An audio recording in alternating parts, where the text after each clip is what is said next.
now.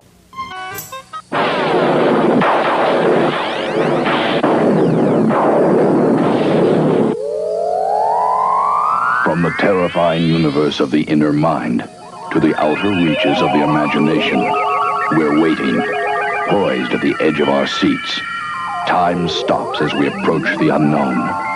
Just when we think we're safe, the moment happens, and we... Saturday night, time for Gas Theater. Join me, Tom Labrie, for the best in late night fright. Horror, suspense, mystery, science fiction, the supernatural. And now, sit back, relax if you can. You are about to enter the world of... NPC the game.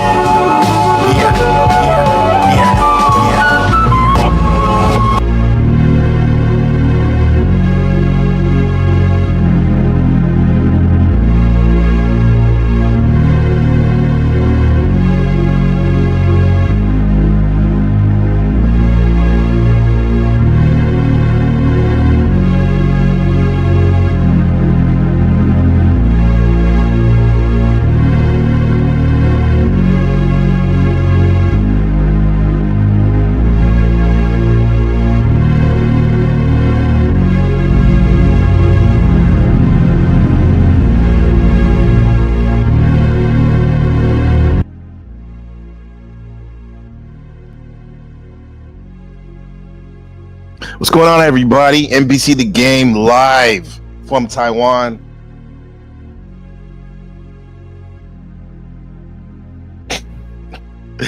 Posted up in the back rooms. The real Shaolin, the real District 13, all that. Shout out to the chat, man. What's going on? Hank O'Flame. What's up, my brother? Shout out Buddha in the building. Somewhere over there. Lady Luck, first, man. Good to see you, my friend. Wheels in the building. Another friend of mine. And mi hermano. Yolanda, the Pixel T. What's going on, fam? These are the days of our panel lives, like sands from the hourglass. These are the days of our panel lives. I like that. Shout out to your beach trip. Good for you. Touching sand. I like what you did there. What's going on, Oracle? Ahimsa Alexander. Good to hear you. Good to be here. Actually, that's part of the reason why I did this broadcast, because looking at your avatar all these months, I'm like, damn, we have a lot of cat lovers out here. Yeah. And I love cats too, man. I knew he had to come. I knew it. We love them Cuda cats so much. Master Creator in the building. Murder Dubs. East Oakland. In the building, man. I knew he had to come. He loves his cat. His cats. Hell yeah. I love cats too. Little do you guys know, you know me as the dog man. Not the dog man in that movie. Shout out to, speaking of dog man, shout out to Lumatani Tommy for getting his channel deleted. Yeah, God is good. Shout out to my dogs right here. These ones are in the Rainbow Bridge.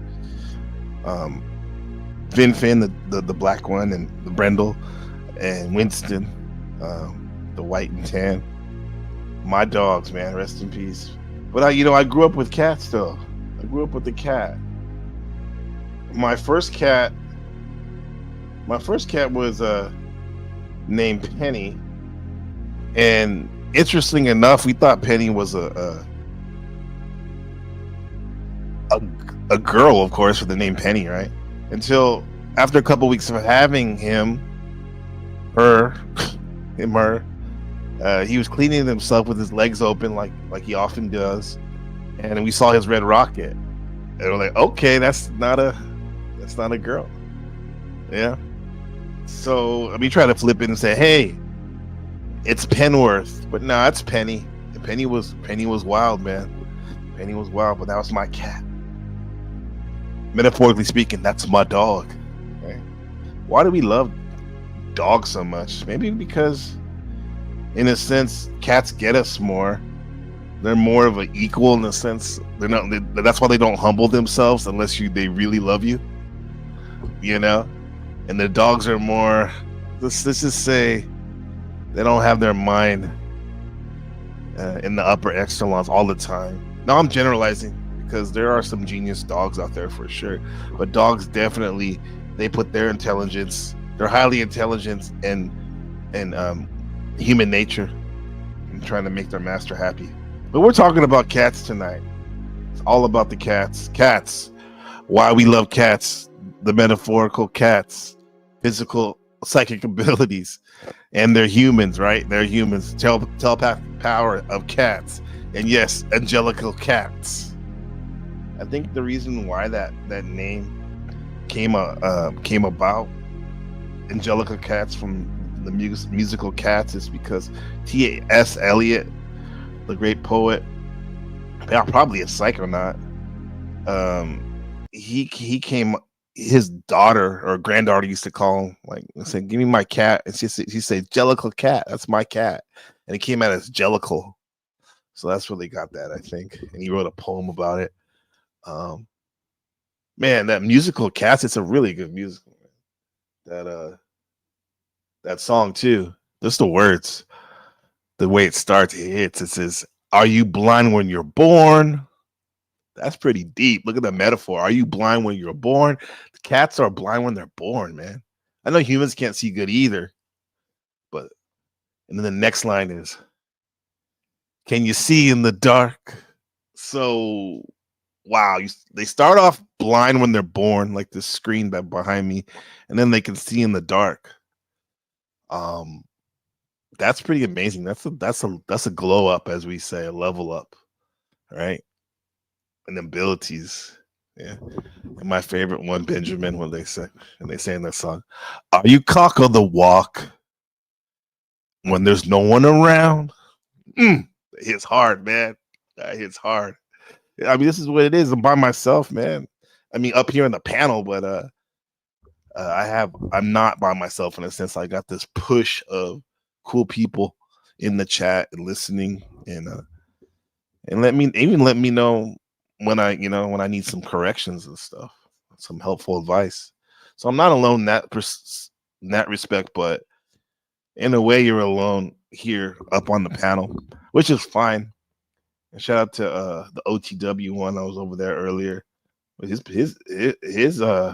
business stream is lively. Yeah, a lot of people in the chat, a lot of people on the panel, and it's really actually today it was epic. Shout out to Sherelle Snow, give me the heads up, because Jack Talcott was in front of Washington D.C. I mean, it was in front of the White House or Capitol Hill, and he was on Don Lemon's show. And there were 17,000 people watching that live, and Jack was very passionate and giving his sharing his movement with the people. So that was cool. People out there touching concrete. Chris Rasta over there in Big Bear was protesters were trying to touch him. I saw some lady punch him, but he was asking good questions about like what's really going on, both sides, So I like it when we're out there in real life. So that was cool. Shout out to Penny Hardaway for sure, Lil Penny, all that. Yeah. I saw that. You seen Jack and Amy by Don Lemon today at the Capitol. Yeah, that was magical. And he was like, he kicked it up a notch, like not that he laughing and all that, which is fine, but he's stone cold to the point. It was a different Jack, but not. I mean, we've seen him we've seen that in him before, but the way he was like the stoicism and the fire, Leo fire he was given with the Scorpio dead eye, rising sign, it was there, man. He was giving it to him, and I'm proud of him. I don't know if he's proud of me or happy with me. I gave him a video, basically a Machiavelli video, like, don't let people treat you like idiots. you're an idiot if you let people treat you like this. And basically, I got a lot out of it for myself, but I don't know, man. We all have a part to play, but good for him, man. Good for Jack. People wilding out today for sure. Ahimsa, what's going on in the fucking in the star chambers, in the mansions of the heaven, in the year 25,000. Yeah, in the year 2025. Yeah. It's definitely a weird, wilding out moon we have within this Aquarius moon. The trend centers, the Mavericks, all that crazy stuff. I have a penny, you a Memphis playing card. Oh, wow. What's up, Sam? Good to have you. Are you cock of the walk? When there's no one around. Jellicle cats, Jellicle cats, Jellicle cats, Jellicle cats, Jellicle cats, Jellicle cats, Jellicle cats, and Jellicle cats.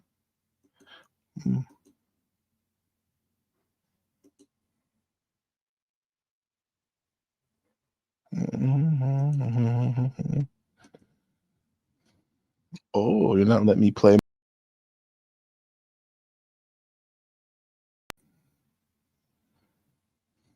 Oh, that why? Oh, they're being naughty. They're not letting me play my background.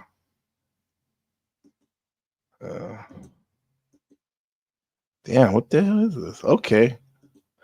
I don't know what's going on. I guess we're going all black today. Anyway, let's see.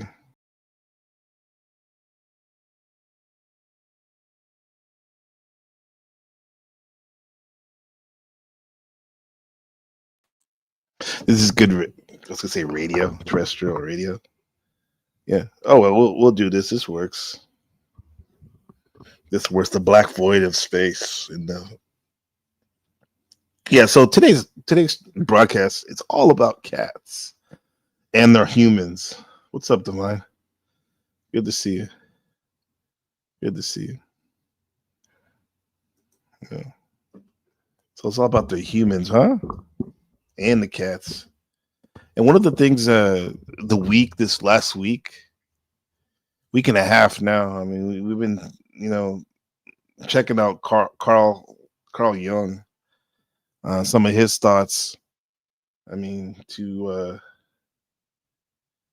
recap, Carl Jung is the OG psychologist, right? Who was into archetypes in the collective, unconsciousness, emphasis on the unconsciousness part, shadow work, and all the symbols he thought is the language of our psyche talking to us. So yeah, we're going full psychology meets kitty energy tonight, and good to have you, Master Creator. Oh, I'm a cool cat. Thanks, bro. Appreciate you. Yeah, you're pretty cool too, family. And yeah, Master Creator, it's been a minute. Welcome back, man. Welcome back, brother. As you know, the channel where we mix psychology and philosophy and astrology and just straight real talk. Because Benjamin and friends, we're building sharper minds and better lives, one stream at a time. So the Oracle Alexander says Pluto conjunct Moon, South Node conjunct Mars, Saturn exactly conjuncting Neptune starting today. Saturn, put it in the work. Neptune, you're putting in the work and achieving your dreams. I like it. I always thought I was Samson. I was a panther in another life. What does that say about me? Ooh, that's something on your consciousness. That's your shadow talking to you. I've seen it, like when you look at the cat when it's like staring at you. Sometimes it's probably like part of it is yourself staring into the abyss of your shadow. Yeah. Yeah. Yeah. So, like I said, Carl Jung, he was the OG psychologist, the one that gave us all these things we love, archetypes and the shadow work. And he never, that I know, wrote a full book about cats. Not exactly, but in some of his writings, they did come up. But he loved symbols, capital loved, right? In his work. And cats are a powerful symbol, Sam, of the hidden, mysterious, and instinctual self, instincts, right? Into being intuitive, that panther you knew you were in the past life. I think that and the way I've been seeing it, that cats represent independence for sure. And there's definitely a mystery component to them that's embedded in their feline power. And I think just like the dog can lead us through the unconscious mind, I really beginning to see that the cat is the connection to the unconscious mind. Cats and crows, you got that? Yeah, cats and crows, multidimensional. Absolutely. Yeah. That just came up on our one of our broadcasts this week, right? The crows as well. Good pool, Divine. Good to have you. Yeah. So in Jungian psychology, cats definitely equal the part of ourselves that doesn't beg for approval, right? When does a cat really beg other than actually when they're meowing at you, they're probably just telling you like, don't forget to feed me. Right? It's not necessarily a begging. Uh or if they are begging, they're doing it for a reason. Yeah, pleasure to be here for sure. Yeah, like cats, pleasure to have you always. The cat's purr and fur, it's healing and grounding. Yeah, there's a frequency. Even Young noticed on that 35 megahertz or something like that, where it can help you grow your bones back and tissue. That purr, so it's literally healing. You're right. That's probably why when you're vibing with the cat, it's on your lap and you're petting it. You're actually connecting with the inner mystery of the instincts that you have and your intuition. And that vibe probably is saying, I'm not just experiencing myself in this moment. I am, right? The I am. There you go with the Aries. I am. The cat's pineal is larger than the dog. That makes sense. I can see that. Yeah, they teach us a lot, right? They teach us a lot. I like this psychedelic. Where is he? Oh, there he is. This channel where this guy 404, he goes deep into talking to machine elves, and he does mushrooms and psychedelics, and he was talking about his thoughts on cats, and let's see what he has to say, and then we can compare it with what Jung had to say. Is when looking at a cat that it has some kind of inner sense of divinity. It's definitely not a domestic animal despite spending so much time in our homes. It's like being a biological organism for them is only a technical aspect of being on Earth. It seems that the more we care for a cat, the more it feels privileged, as if it had some kind of God-given rights to be taken care of by us. Unlike dogs, cats are not willing to offer much more than their pretentious presence. They will occasionally break the rules of loyalty to us or disobey us just to test the limits of our patience. Cats have this mystic aura of confidence and entitlement around them, yet at the same time they're being emotionally honest and open about everything they experience. It seems like the cat knows some important secrets and is absolutely not interested in sharing them with us. Maybe that's why we're so impressed by their cleanliness, elegance, self-control, the relaxed attitude, even their crazily flexible body, allowing them to be meditation and yoga experts. It seems cats have a lot we would want to possess ourselves. It's not easy being friends with a cat. It takes a long time to build friendship, and it is never stable. It's actually the cat that chooses us, not the other way around. As you could have seen from the recent survey, I have a long list of important videos to make. I will need your financial support to do it, so head over to sponsor.b434.com for the list of all available donation methods. There is PayPal, Cash App, Bank. For some strange reason, my life has been filled with cats from the moment I came to Earth. I grew up in an apartment building, the courtyard of which was filled with cats, and for the first 14 years of my life, there were moments when we had up to 16 cats running around our basements, attics, gardens, and our apartments. We watched them being born, we fed them, and we played with them. They were a natural element of our lives.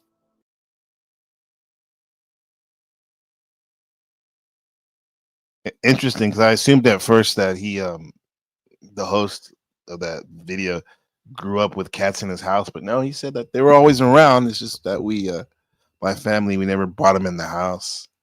That's kind of cool because, of course, I love having pets, and I wanted pets when I was younger, and I had them, and I wanted, I have them now.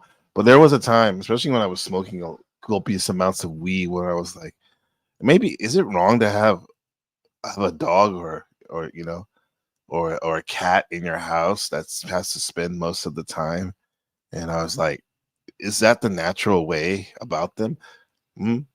And and I actually kind of felt kind of bad in a way for myself more than probably the actual cat or dog that I had. At that time I had a dog, and I was like, I got over it, I guess. And it can go either way.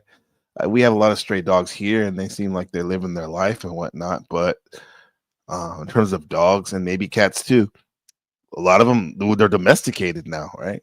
They actually like the human contact and also the shelter aspect and just being around the humans, and if they're lucky, other pack members, right? Let me know in the chat if your cat likes to be around other cats. I'm curious about that. Yeah, so your dog's right there. Yeah, right next to you, huh? I don't speak kitty very well. My cat sense that. Uh, do you speak in that high pitched voice when you talk to your animals? Highly intelligent, very intelligent. Yeah, they're very intelligent. Yeah. Cats always found me. Have always found me since a child. Black ones and one fluffy gray one. I was gifted a six-toed calico, Hemingway spiritual guide. Yeah, that's special, man. I miss having a cat, man. I love my dogs. I got 3 now: Dream, Junior, and Trinity, and they're great. We probably could have a cat. They learn to get along, right? It's just that some people in my family have really bad allergies with them. Right? But we're probably gonna have to get over that someday, because I'm gonna have to have a cat, especially after doing the research for this broadcast and thinking about the cats and hearing all the stories. They're pretty awesome. Yeah. People are living. That's cool. That's cool. Yeah, that's super cool. Cats choose humans, and other cats they either befriend or beef with. Yeah, we've seen that the beefing when those cats they follow each other around. Yes, when they follow, they put a camera on the cat.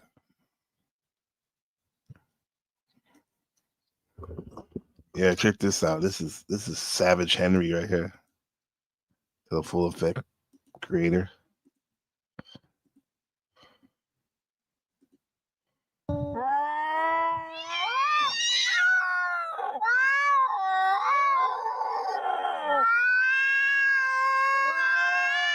Whoa. Whoa.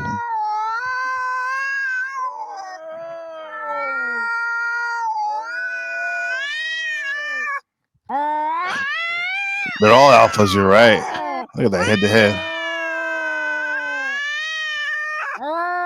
Look at this life we live nowadays. We can actually follow the mundane life of our cat.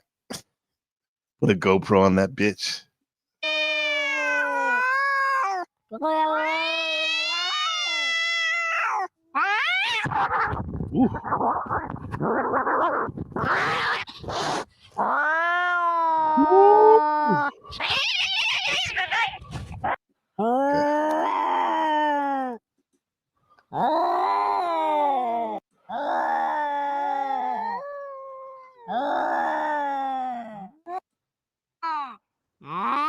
Asserting dominance. I don't really want to watch the fight because, yeah, that's pretty amazing. Yeah. My one cat likes my dog, the other one fights with them. Oh shit, poor dog. Maybe he deserves it. Humans are. Sam says we humans not as smart as cats and dogs. They understand our language, but we don't. There, right? Jay-Z has a song that I never change. He's all. I'm like a dog. I never speak, but I understand. Yeah, I love that line. Look at this dominance.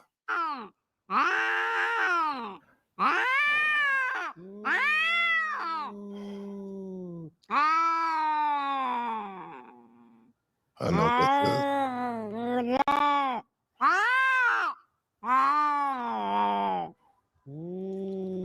is. Taiwan, China.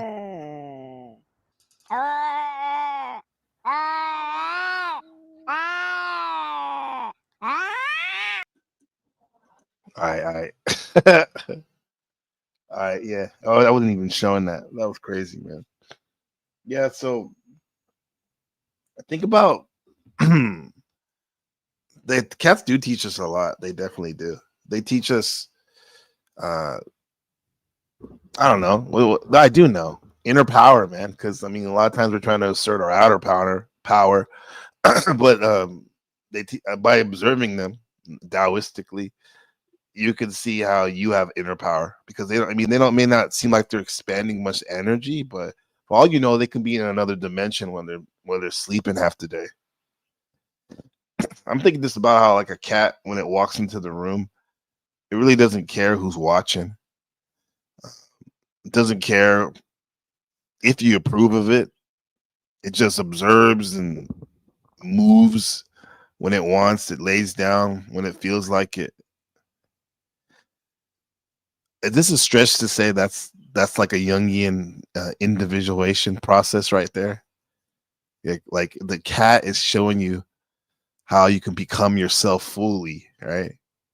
Not necessarily a copy of society and not a puppet of social media and not what your parents want or wanted for you, right? Just you, man. I think it definitely the more I think about it, the cat is a living, breathing symbol of self-contained inner power. Right? I think that's not a stretch in saying that.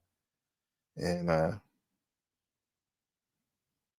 mean, for example, like have you ever noticed like how people can't stand aloof energy around them? You ever feel like that? Because most of us have been conditioned to be people pleasers, that when someone's just like being aloof and not giving you the attention that you're used to, that it's very awkward and kind of be uncomfortable for you. But if you think about it, cats don't care about that. They're like, you got no food for me? No? Okay. I'll be over here living like a queen while you do your thing. You know what I'm saying? Like, yeah. I'm okay. I'm just gonna be here, lay down. Yeah. Yeah, you do you, boo boo. Yeah. I grew up and moved out of my hometown. 2 other cats showed up in my life to stay with me for more than 20 years. When I moved out of the UK, more cats started showing up, and this situation lasts to this day. It goes without saying that I've always been a cat person, and I prefer them to dogs, which I always considered to be less intelligent. We're here to serve Only them. recently I realized that I might be right. It turns out that cats have twice as many neurons in their cerebral cortex I as like dogs. that we're here to serve Almost them. Wow. 300 million of them. This allows them to think in the same pattern as humans do, and it is partially so due to The panel's open. allows them Everybody's to think welcome to come up. Donations are always open. They're appreciated too. the Buy Me a Coffee, as well as YouTube. The Thank same you. pattern is almost 300 million showing up, and So, this so they got more neurons, cats. situation lasts to this day. It goes without saying that I've always been a cat person and I prefer them to dogs, which I always considered to be less intelligent. Only recently I realized that I might be right. It turns out that cats have twice as many neurons in their cerebral cortex as What's up, Lady dogs, Luck? You ever have a almost cat? 300 million of them. This allows them to think in the same pattern as humans do, and it is partially so due to similarity of their neural transmitters. Cats and humans have an overall comparable brain structure, and cats' brain is 90% similar to humans. We have nearly identical 90? sections of the brain that control emotion. For me, there was always something very metaphysical about cats, and it was not just me who thought that. Ancient Egyptians worshipped cats, and to them, they were symbols of divinity. Throughout history, cats were associated with witchcraft and Meow, bro. That I thought that was weird. This is a real Bex, huh? I hope so. This Bex has been killing it all weekend, man. For me, weekend, I guess half a week. Fucking hilarious. mysticism. In Japan, to this day, these animals are believed to turn into powerful spirits when they die. In fact, 1/3 of all the cat owners, like me, Oh yeah, have that's the the real unexplained Bex. Yeah. sensation that cats can communicate Hola. with them telepathically. It seems that cats have created this bizarre symbiotic relationship with humans that is not only about keeping each other company. We all love to stroke cats and watch them enjoy it, and I recently found out why. Cats have the power to heal themselves by purring at a frequency of between 25 and 150 Hz, which happens to be the frequency at which muscles and bones grow and repair themselves. Wow. So just ping and just on cue, just by petting them, peeing them, petting them, you can get that damn health benefits. Yo, cheers, 4.99 with the super chat. Appreciate that, Divine Spark. Very dangerously generous. Yeah. Thank you so much. So kind. Appreciate you. Appreciate you. Now I can be nice. Thank you all. Your love has broken the curse and freed my soul. I'll never have to kill again. Really? Psych. Psych. Yeah, thank you, Divine. Much love. Thanks. So cool. What's up? What's up, Texas in the building? Texas Blue. Blue in the building. Blue in the building. Good to see you. Good to see you, my friend. Yeah, man, we're just chopping it up about the cat, you know? Yeah. That's nice. Ooh. Oh, wow. Wow. Yeah, so these cats they have the purring frequency that can actually heal your bones. How about that? Symbiotic relationship about with that? humans that is not only about keeping each other company. We all love to stroke cats and watch them enjoy it, and I recently found out why. Cats have the power to heal themselves by purring at a frequency of between 25 and 150 Hz, which happens to be the frequency at which muscles and bones grow and repair themselves. Owning a cat is beneficial for human health as it can reduce the risk of a heart attack or a stroke by 30%. When preparing for this video, I was shocked to find out that cats don't meow to each other. In fact, they stay away from other cats, avoiding potential confrontation. Well, I'm glad this cool cat doesn't stay away from me. Shout out to Raheem's Oracle Alexander with the 4.99 super chat. What's going on, Mama Cat? Appreciate that. Thank you so much. Very kind. I feel very happy. I feel happy. I don't know whether to shake your hand or kiss it or bow or what. I feel like breakdancing. I think I might have to break dance, man. Very generous. Thank you so much. Hey, Oracle in the house. Appreciate you. Once they grow up, cats make around 100 different sounds and they use them exclusively to talk to humans. Wait, so he said, according to this man, he said that they make their sounds mainly to talk to humans. But we saw from that fight video compilation of the cats, they were just didn't sound like it was just for humans. What they were doing, huh? It sounded like this was for the cats as well. Yeah, this sound like it's for the cats.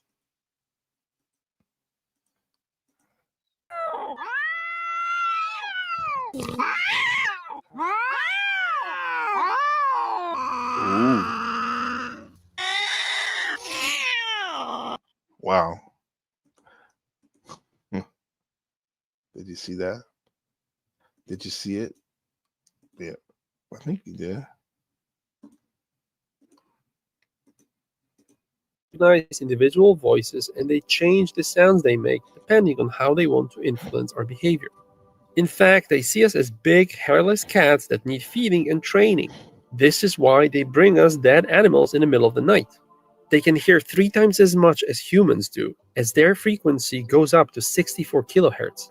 They have the ability to see in the darkness, and they can even detect cancer in humans. Cancer? That might Wow. explain their sense of superiority over us. What's the weirdest thing your cat has brought you guys? Let me know. What's the weirdest, the strangest thing you got? Huh? First of all, I assume you guys dead animals. Yeah, that's it. That's it. They bring you dead animals.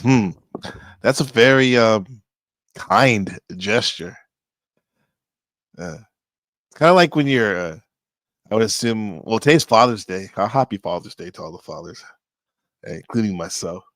Oh yeah, it's already Sunday, fun day. No, but it's like when your kids they make you pancake breakfast or something on Mother's or Father's Day, and it's like, maybe there's some eggshells in it, or it tastes a little bit more floury, but you're like, this is good, it's the thought that counts. And same thing when your cat brings you a what they call it, a mouse with his innards displayed, your foot, or your dog brings you a headless gopher. Shout out to Winston. Yeah, he used to bring me gophers. Shout out to Winston White, right?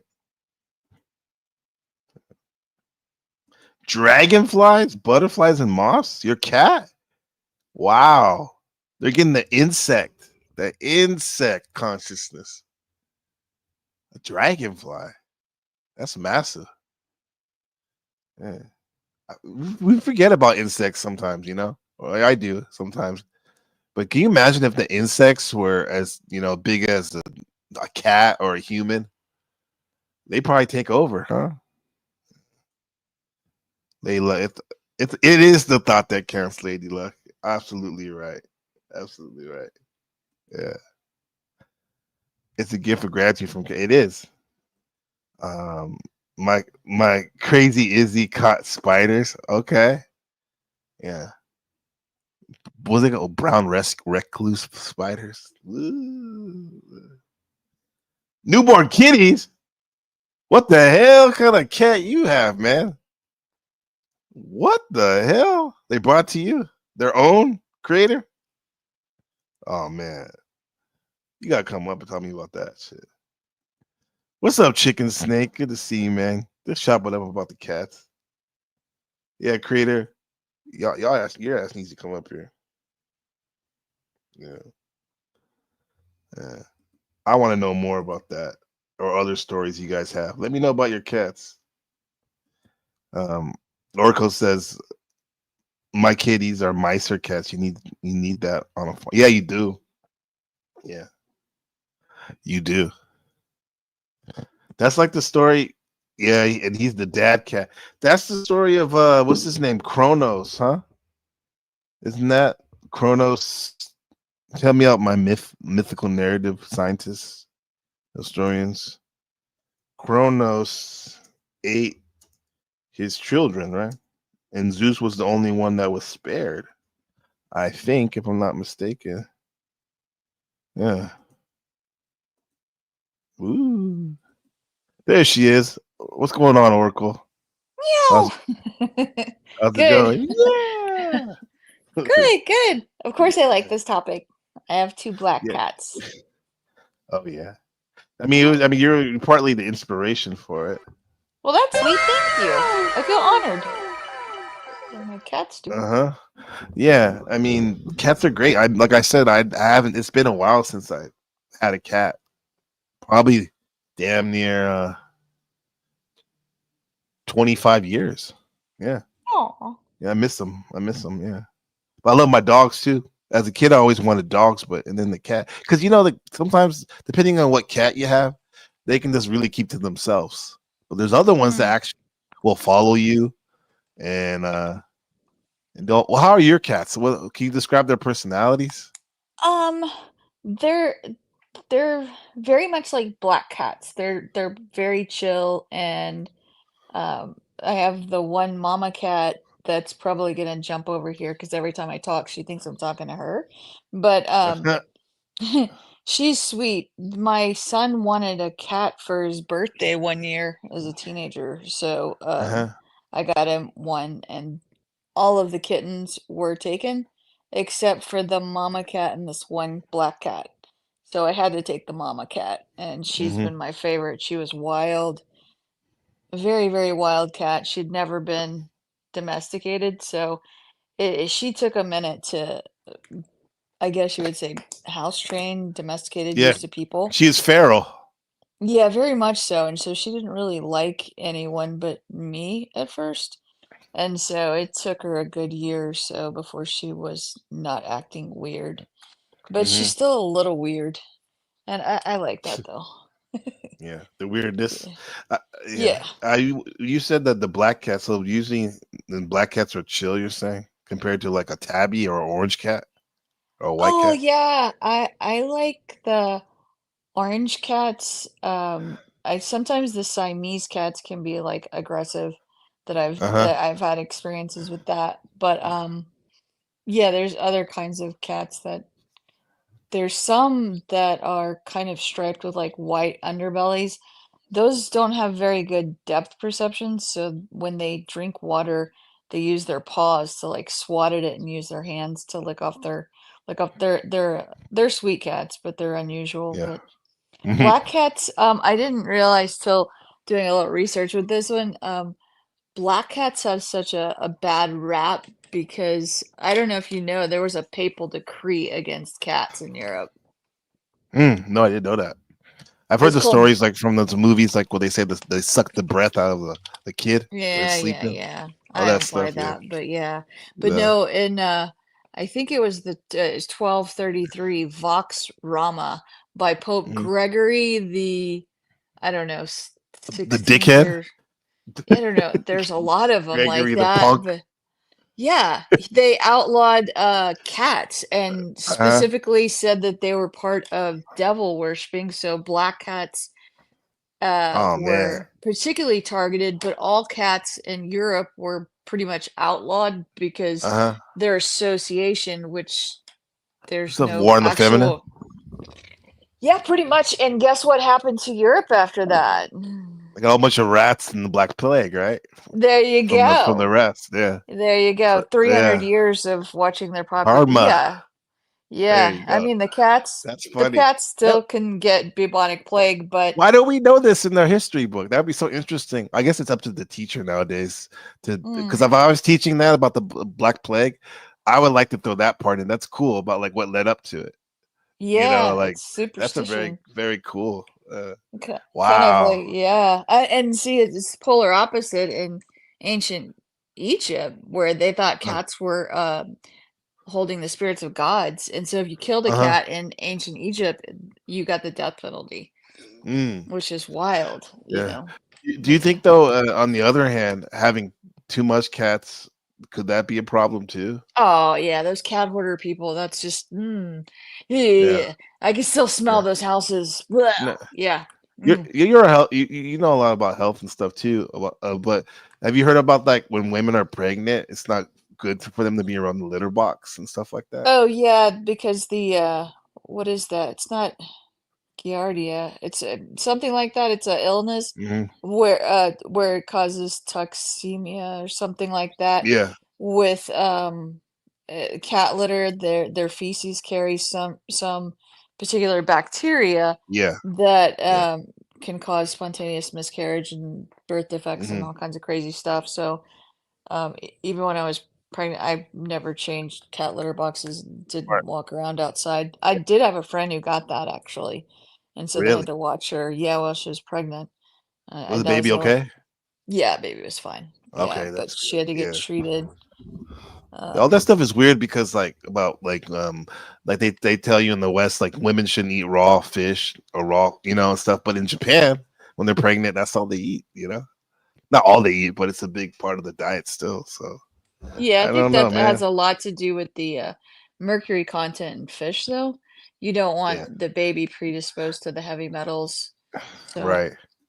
yeah. This is so Master Creator 23, he was saying his cat brought him the male cat brought his dead children to him. The baby kittens. So I wanted to just recap this story real quick that I'm sure you're familiar with it.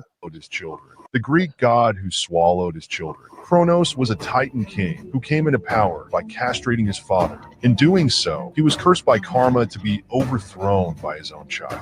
Terrified, he swallowed each of his child at birth. His wife was heartbroken to lose her 5 children. She decided to save the life of her 6th son. She tricked Kronos by giving him a stone wrapped in swaddling clothes. Expecting no incidents, Kronos swallowed the stone in one gulp and went about his business. One fateful day, Kronos was poisoned by a cupbearer. The poison could not kill him, but it forced him to vomit all the children he had swallowed. Kronos was shocked to see that the little infants had grown within his belly and were now mature adults. Even worse, the cupbearer who poisoned him was actually his 6th son. Angered by this rebellion, Kronos fought against the armies of his children. He was ultimately defeated and banished to the depth of the abyss for eternity. The new king of the gods was his last born child, Zeus. It ended up being like Ah, sadistic. yeah. Is Oh that like man. the Titans? Was Kronos a Yes. Titan? Yeah, okay. Yeah, yeah. Yeah, he was. Yeah. So Remember the what does Titans. that remember the Titans? That's a good movie. Mhm, What does that tell mhm. us about what metaphors or what could we use from that story? I'm trying to think. A father got a premonition that his kids would be his downfall. I mean, can that? Are we all dealing with that to a certain extent? I mean, you It have could happen. plenty of things like that throughout Europe history Yeah. with monarchy where the fathers will, you know, kill their offspring because they're afraid they're going to be too popular, but other ones were good. It depends. Yeah, what do you take from that? I don't know. Yeah. Maybe use wisdom with oracles. That was the same with Oedipus Rex. Uh huh. The father was foretold that the child would kill him and then marry his wife, and so Uh he huh. tried to have that child killed as well, and so he was saved, but that Yeah. the oracle was fulfilled in the end, which is why Oedipus gouged out his eyes, I think, at the end. I But see. yeah, Yeah. I yeah, like that. We have wisdom with oracles. That's a good thing to meditate on, because one of the biggest, like, when people, the so-called skeptics of astrology, when they go, mhm, uh, they go, I don't want to put all my faith in that. There's no yeah, proof and all that. Well, I think anyone that's intelligent that actually uses astrology knows that it's not everything's not set out. You know, it's not right. I don't believe in putting your faith in any one institution, including right. even the medical institution. There's certain people that constantly are going to doctors, and Hmm. it's like at a certain point, well, yeah, you got to take care of your own health. It's your life. And it's the same with astrology. You can't go to an astrologer to fix your problems that are Hmm. yours alone. And it's like even the church. I mean, you go to that Yeah. and you get cats that are killed. I mean, it's just there's a certain Hmm. amount of reason that you can't negate You have as to your use responsibility. right. Yeah. And that tells you a lot about the person who says something like that. That what's going on in their psyche, huh? If they're With what? With if they're astrology or with no, it was just yeah, yeah. with astrology or anything. I'm just using astrology as an Yeah, example yeah, yeah.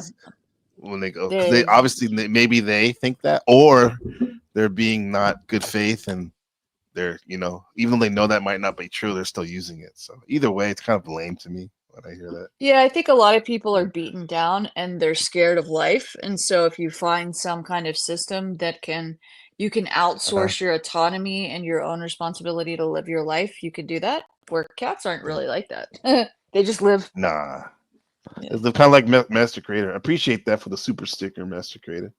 Very generous, man. Awesome. Appreciate you, dog. My nigga. Appreciate you, bro. Yeah, I wanted to play a little bit of Carl Jung. Supposedly, what some of his thoughts are on. I did read some stuff about it, but I like this video was kind of interesting. What he had to say about cats, I allegedly. felt like your cat is watching you a little too closely. You ever felt that? Like your cat is watching you a little too closely? I'm sure you have, right? Yeah. No, not All right. really. Not really? Okay. Tease something or not.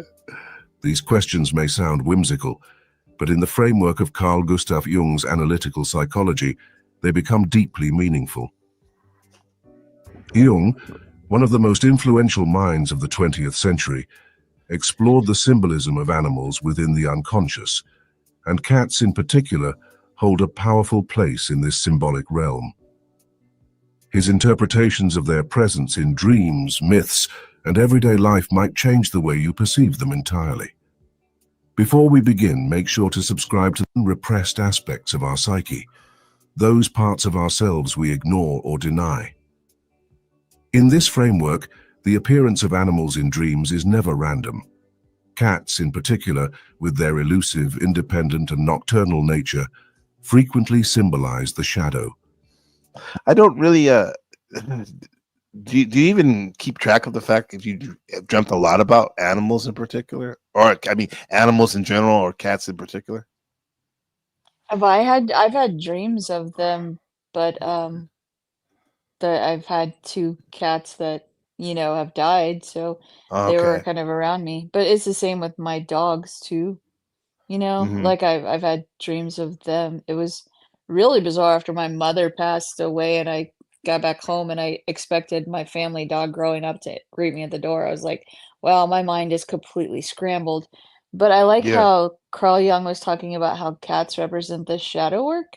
And I Uh-huh. guess maybe to a certain extent, I've been trying for a long time to work on shadow work. So I guess I welcome my shadow, and I Hmm. maybe that's why I don't feel bothered by cats or like they're looking at me or something. I don't know. Yeah. It's And you've surrounded yourself by it too. It's like you're really in that sense, you're not afraid or you're willing to go in the unknown.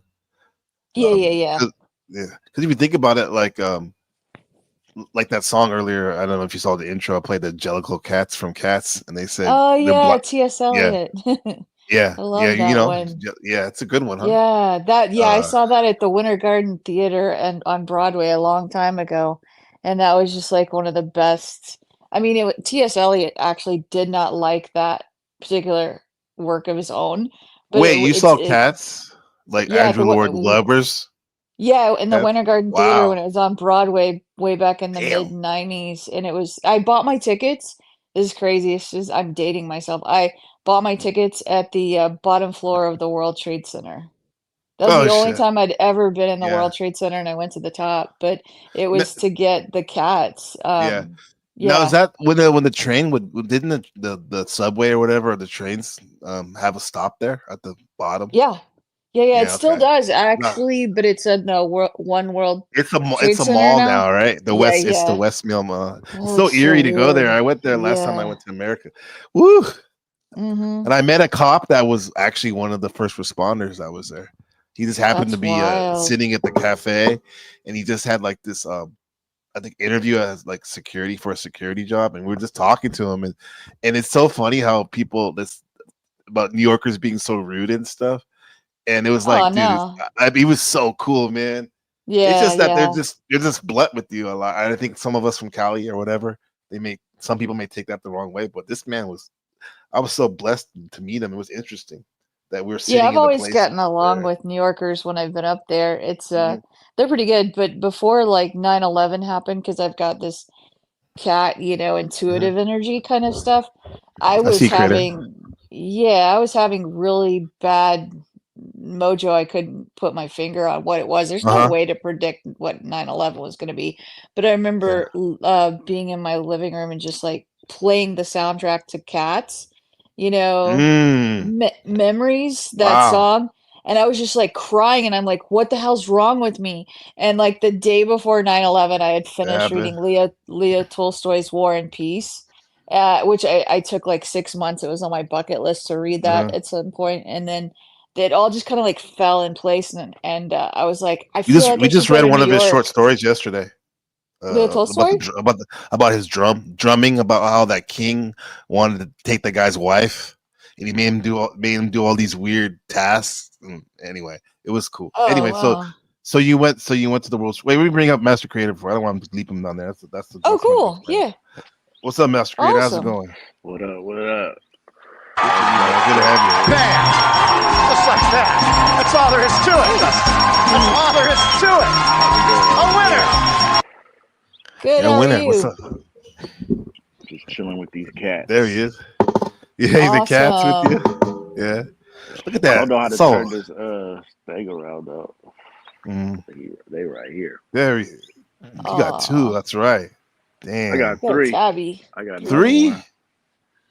Yeah. You a cat man, huh? You like that? Cool like a cat. I'm a cat man. It's cat man. Okay.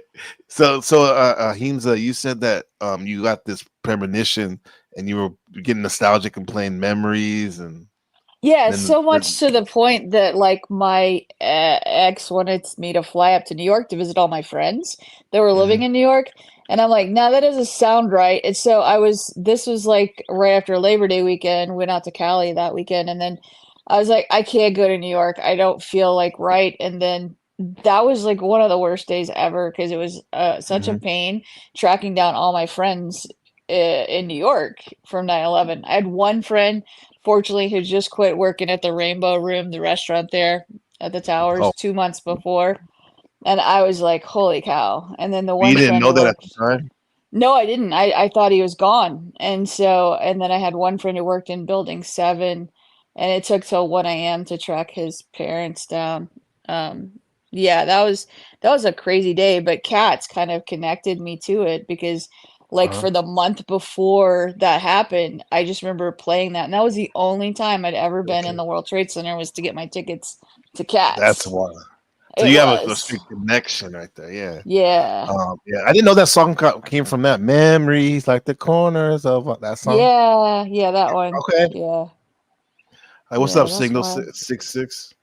Thanks Yo, for how you sharing doing? that. Cool. What's up, man? I don't think I ever met you, but I seen you on Jax.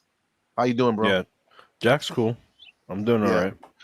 You got cats? Dude, I What do you think saw about I cats, saw man? the bro Jack did a community posted. He was like getting pressed by cops. He was protesting. Did you see him interviewed by Don Lemon today? Yeah, He was Don Lemon. interviewed Yeah. by Don Lemon. Are you serious? Yes, I'm Holy dead serious. That's shit! crazy. I felt so What? happy that that we had it Holy like fuck! Joe Cool and I were on your panel, NPC, like a few weeks Yeah. ago. We're like, what are you gonna do? And I felt bad for pressing him, but you gotta have Dude, a group, and he had his group there, dude, and it nah, was he it was for amazing. real, For for real, real, for yo. real. It's Yo, Yeah, wild. Jack there The was Talcott's the camera fucking even man, was dude. on Jack him. Talcott's the Yeah. fucking man, dude. It was yeah, wild. He did a Fuck he's great cool, job man. yeah, too. Yeah, he did a Yeah. great job dude. Me, speaking me for and everybody. Master Creator's flyer though. Me too. But no, No, he's yeah, great though. I That's good. love That's good. cats. I love cats. I have a black Yeah. cat myself. Beautiful You black do? cat. Yeah, Is it a she's got chill these cat? green eyes. Oh, she's the sweetest cat ever. Uh-huh. I can go fish her right now. This is what I wanted. Thank you, Master Creator, and Himza for sharing your stories, and also 66 because I know people love their cats like so much. Of course, Oh we love our yeah, dogs, but people the like cat. There's something people about like their cats. pets more than they Yeah. like other people, and I respect that Why do you think that? It's because my What's people black are cat right here. retarded. That's Got my another black one? Cats are cat. just good. Damn. Black cat. Yeah. Yeah. Black What's his Panther. name? That's his name. Black Panther. Black Panther. Oh, Wakanda forever. yeah.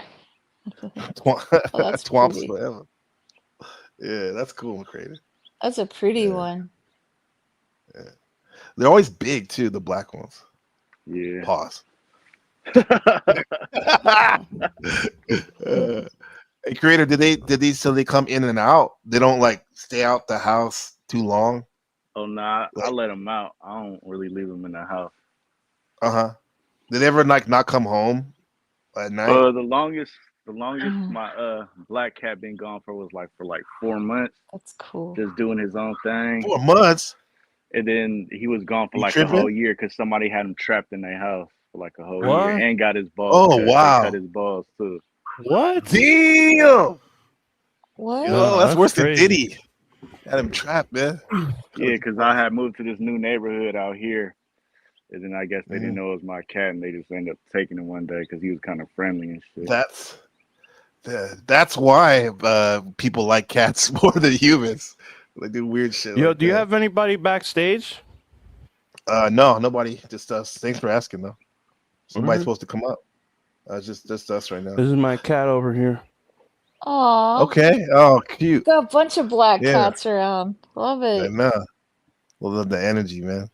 That's what's her name? Her name? Persephone. Oh, good name. Good name. That's pretty. Persephone, man. Yeah. She was trying to chill. I had to fish her. Yeah. Is she is she cool around other people or is she shy? Depends. Depends on the person. Huh? They probably feel energy and shit, you know. Yeah. Have you ever noticed that if your cat shows up when you're feeling weird or sad or thinking deeply about something? Well, you think that's a coincidence? Cats have an ability. I mean, all humans, cats, animals have like a sixth sense. Everybody does to a certain degree. Yeah. I know we do. It's just I think we get distracted by other things we think are more important, or we don't. Most of us probably don't even know we have those abilities. You know, dogs can sniff out cancer long before the diagnoses happen. That's what I heard. Yeah, that's wild. Yeah. Like, and I wonder if cats can do that. Said that's what he said. The 403. What's the name? 40. It's funny. His name is 408 or whatever. The video was playing. He said that cats can do that according to his research. They never know that. How do the humans do that though? How do they know that? Who's this guy? Yeah. What's up, man? What's up, 300 GLO? What's up with you, man? What are you doing? Okay. Could be spotty internet. I don't know. You're just a black screen. I'll give you 5 seconds to get it together. 1,000, 2,000, 3,000. What's up, man? Anyway, yeah, he's wearing a white dude with a do-rag and sunglasses. Don't seem good. Too good, man. but yeah, man. So if you're sad or something, the cat will come up to you. Because I know my dogs do that sometimes. Yeah. Oh yeah. I think they pick up, and they say that people who have pets live about 5 or 10 years longer. When they've studied. Yeah, I've heard that too.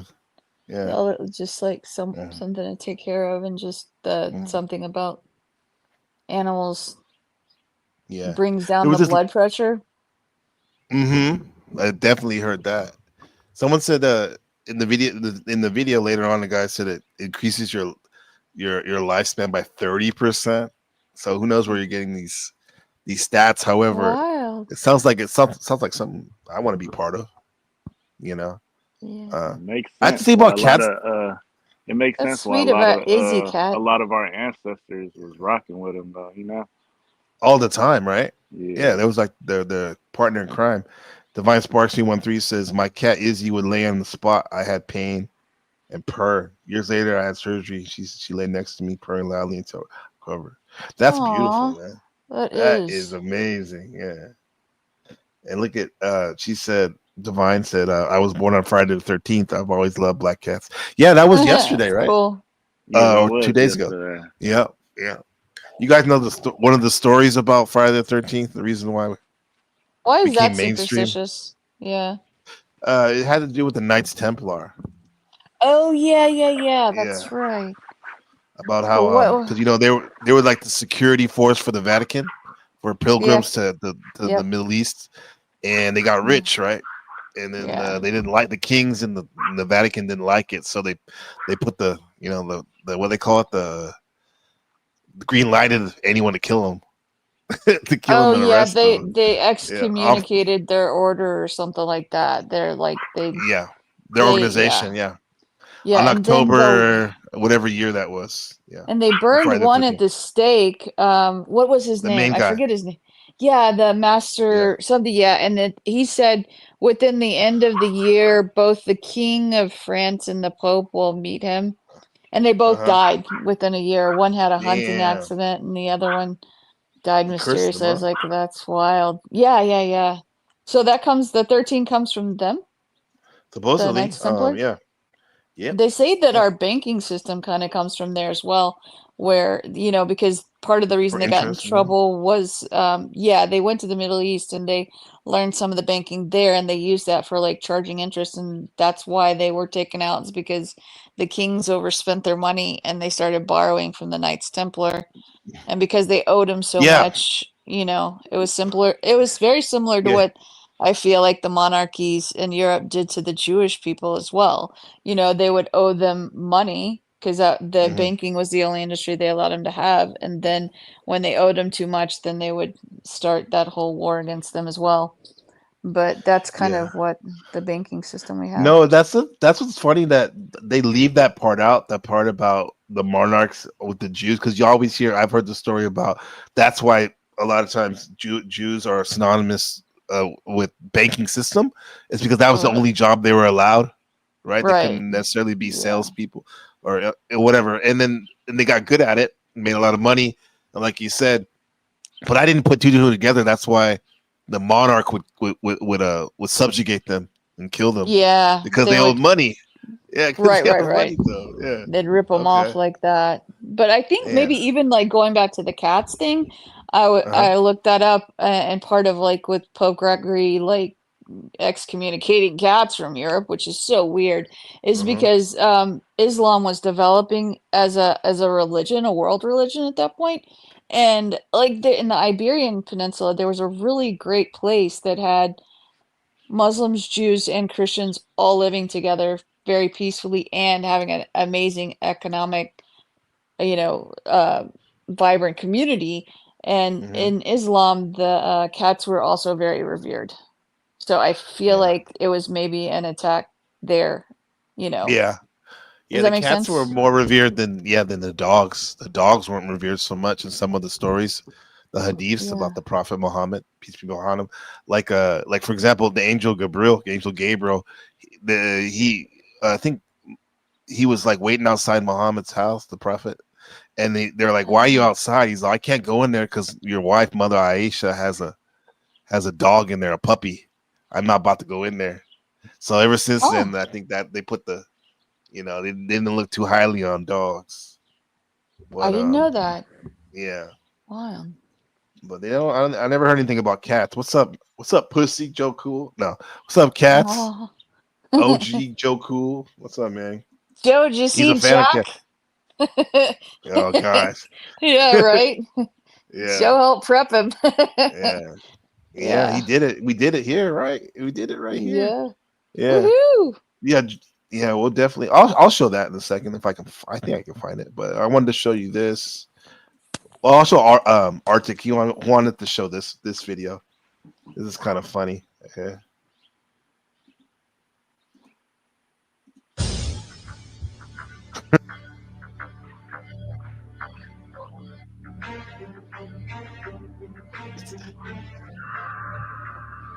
What was that?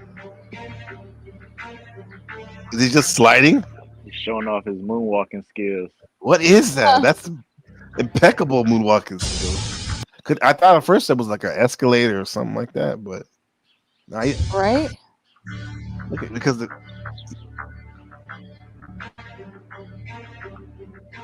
he stops. Look.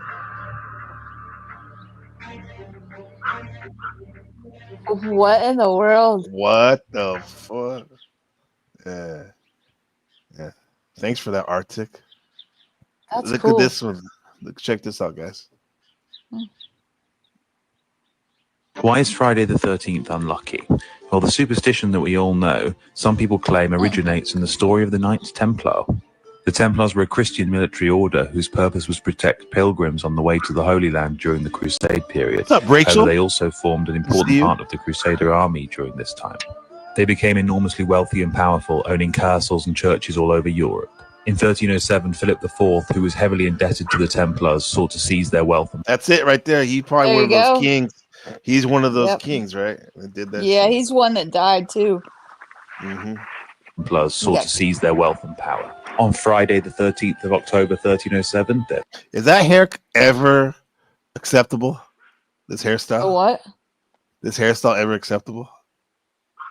I don't make comments on fashion stuff. That it's weird, you know. That's But, okay, yeah. Master Creator. What do you I think? mean, I think you look pretty dope. You look like a wizard or something.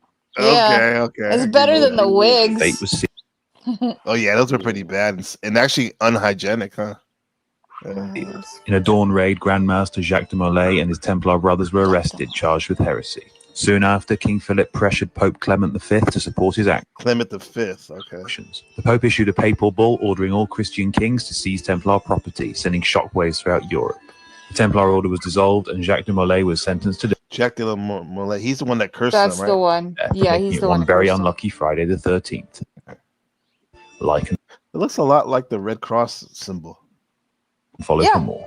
Why is Friday? They came together. The hospitals. The name hospitals comes from the Knights Hospital, which means hospitable knights. Really?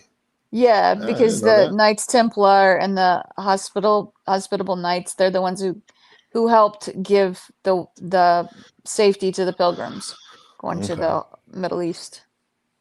Here we go. Black cats. Pope Gregory IV declared war on cats in the 13th century. He said that black cats were instruments of Satan. Because of this belief, he ordered the extermination of these felines throughout Europe. However, this plan backfired, as it resulted in an increase in the population of plague-carrying rats. Pope Gregory... Ahimsa made that video. That's exactly what she said. What's up, OG? How's it going, man? That's good. Doing well. I'm talking about cat. I don't know, Master Creed. I don't know if you met my buddy over here from the Chirac, Joe Cool. I definitely Oakland meets Chicago. A lot of your streams. That's right. Keeping it real cool, like real Joe. You know what they call folks out there in Chicago. What up, Joe? I've been Pimps downtown protesting Allegedly. all day, man. I ain't even home yet. You Okay, know? Joe, you hear word on the street. I'll let Ahimsa tell you. Do you hear the word Oh yeah, on the you street? heard you saw Don Lemon interview Jack. I was Good like, joke. oh my gosh, Joe and I were going so hard that one night. We grilled him, we prepped him. Yeah. Like, who are you gonna join? What are you gonna do? I was like so happy for that. I know we look like a-holes, but I mean he was very articulate and shocked me. I was like, wow, it's awesome. You look like a different person, huh? Yeah. Yeah, he killed it, man. He absolutely killed it.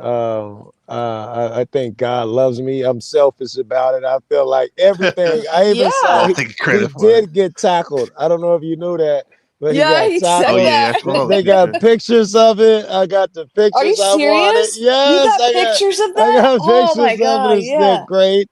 They're on his Oh, channel. that's awesome. Go to his channel. His Okay, I'll go check out community his page. channel. That's where I found him. And That's and then I awesome. found out that he talked to Don Lemon, who you know is a political tool, and he said the shit that I get to hear. It was so great. Oh, my life is so good today. That was awesome. You're like, our little baby Jack grew up. He's a full-blown I can't wait to full-fledged see him. activist now. I'm gonna charge him up. I'm gonna put the jumper cables on him. He got to go now. Yeah, like So you said community post. Let's see. Yeah, I think that's what I saw. Someone sent. There's it to me. one. Wait, there's two. Hold on. Here we go. Let me get this. Jack. There's some really long writing, and then Wait, there's some that's the wrong pictures one. up under it. Some really long writings, and then there's pictures up under it. Jack Talcott. Can you see? Yes, we that see. one, do you see him right there? That's Time Magazine. Yeah. He was in Time. Oh my No way. That's Time Magazine. Yeah. This is great. There it is. He's He about to found get his tackled right there. purpose. The short. Shots. They got the action photos. Wow. Right? How lucky! This is what I envisioned. I was yesterday, a day before. I was like, "What if I could just see him get tackled?" That's awesome. Oh, look at getting He's detained. prepared. He is. He's on the one knee like Colin Kaepernick. Jack is legend. Jack is legend. Are they gonna do something to him like the J6 thing? Is it gonna make him Well, like? this was a protest against the J6 type of shit. No, it was against I know, his but you know Trump's what I mean. parade, right? This was the veteran shit. I don't think so. Well, he was. I don't there. think they're gonna do anything about it. Yeah. Mm. No, I don't think so either. That parade they looked pretty put him, weak. They put him back on the other side. It wasn't that many people there. They just put him back on the other side of the barrier. And he went live after they put him on the other side of the barrier. He was fine. That's when he talked to Don Lemon. No, awesome. he hopped on a Tarek panel or ODW panel, and he said, "Yeah, they just It's here snatched me up." somewhere.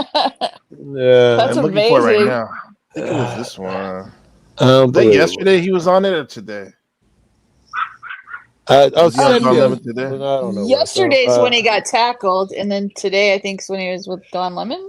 Is that what it was? I don't know. Maybe it probably happened on the same day. I don't know. Okay. I don't see it on. I saw it on OTW was showing. Shit, I might just stream snipe him for a second to show it. Yeah, that's why I saw it on OTW's interview. It was great. Oh, he's off. Yeah, I just watched it before I hopped on here. I was like, when he was here, he just seemed so lost, you know. And it was awesome, you know, just to see him finally like power through and find his purpose, you know. He did so well. I always ask him, what are you gonna say? What are the words? Say it now. Fuck you, Joe. Fuck you, Joe. He got it though, man. He found the word. Terrell just said that he needs to clean up his eyebrows a bit. That's about it. Oh yeah, he did look like when they flipped the camera around. Unabomber. Like, why they gotta look like a hippie, yo? You know, he be looking so nice most days, and yeah, he looked like a scraggly hippie. But his message was very hippie-like too, though, so it worked. Yeah, I can see that. You ready, creator? State against our freedom, and it's time for our freedom to prevail. And Jack, what do you think about this display of military might and presidential might tomorrow that's going to happen in the Capitol on the heels of what happened in California and then what's happening in the Middle East? There is the Capitol, right? They're going to need extra security, and I think it sadly makes us even more of a target. What do you think about what's happening tomorrow?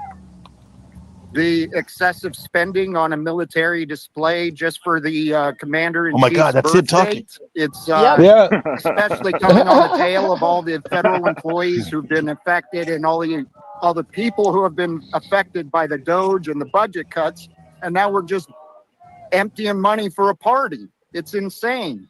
All right, so all of you who are just tuning in right now and don't know what you're listening to, this is Jack Talcott on Don Lemon's YouTube broadcast being interviewed by there were Don 17,000 people Lemon, watching CNN, it. right after he left our broadcast. He didn't even plug his yesterday, channel either, man. He this forgot. is, I know. He ended up going on John Lemon. Well, his channel is his name. And it was a coincidence. But he should have said, like, hit my channel. It was a coincidence.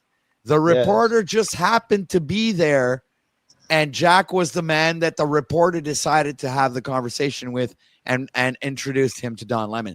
This is fucking awesome, guys. It's as if Jack was supposed to be there. Yeah, that's right, baby. And Jack was supposed to be on this journey all this time to end up being there at this particular moment to have this particular interview. Me yelling I mean, at I'm him in telling you them guys, panels, it all led this to is this. wild. It's true, I'm man. excited. I don't know about you guys, but I'm excited for Jack. He does a good job. Right, that's a teeny. A very good job. I don't know if I could have done better.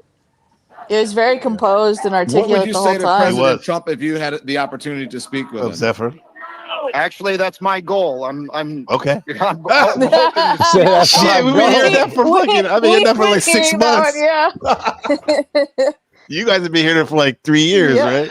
How Fucking good is Joe. God to give us this? God Yes, just this is loves me, awesome. bro. He loves me so That much. was because great. missing opportunities. We have the opportunity right now in America due to the advancements of technology, communication, everything. America is poised to lead the rest of the world into peace and immediate reforms, but we've got incompetent people in the administration who don't see the path to peace. That's why we're here, I think. Name names, Jack. Who do you think is incompetent? Name names. Don, I'm gonna try and turn the camera around, keep the Capitol in the building, and get Jack in the frame too. Okay. Here we go, y'all. Here we go. Look at it. All right, so we're gonna get Jack on camera now. Now this is even better than just hearing his voice. Over. And there you go. He found his tribe. Shout out to Jack. Okay. So, Jack, name names. Who do you think is incompetent in the administration? Oh, clearly Donald Trump. He's the boss. He's the one in charge. And when there's poor leadership, there's broken organizations. America is broken because we've got poor leadership. Now, I don't fault the single man. Every single man and woman in Congress who's raised their hand and taken an oath similar to what I did, they are derelict in their duties. They're failing to protect the freedom of innocent men and women who want to live freely. So Donald Trump's at the top of the list. I believe in accountability at the top. There you go. What do you think about having Pete Hegseth as the head of the Defense Department? Zephyr. God help us. Hey, Zephyr. God help us. That's my answer. Yeah, and God help. Thanks, Zephyr. God bless Zephyr. God bless Zephyr. Thank you. Love you, bro. Keep up with the good work. Appreciate you. Very generous, Zephyr. Yeah. Thank you, Zephyr. Next time, like I said, I could be nice now. Thank you all. Your love has broken the curse and freed my soul. I'll never have to kill again. Really? Psych. Thank you. Thank you. All right, sir. I want you to notice, Don, our first response, both of us, was just to laugh. Because having somebody like fucking Pete Hegseth as Secretary of Defense is an insult to every veteran who's ever worn the uniform, every active duty service member who's actively wearing the uniform, and anybody who may ever serve this country is looking at what's happening right now and asking, is it even worth it? So, Jack, let me ask you this, Jack. Do you know some of the folks who were arrested?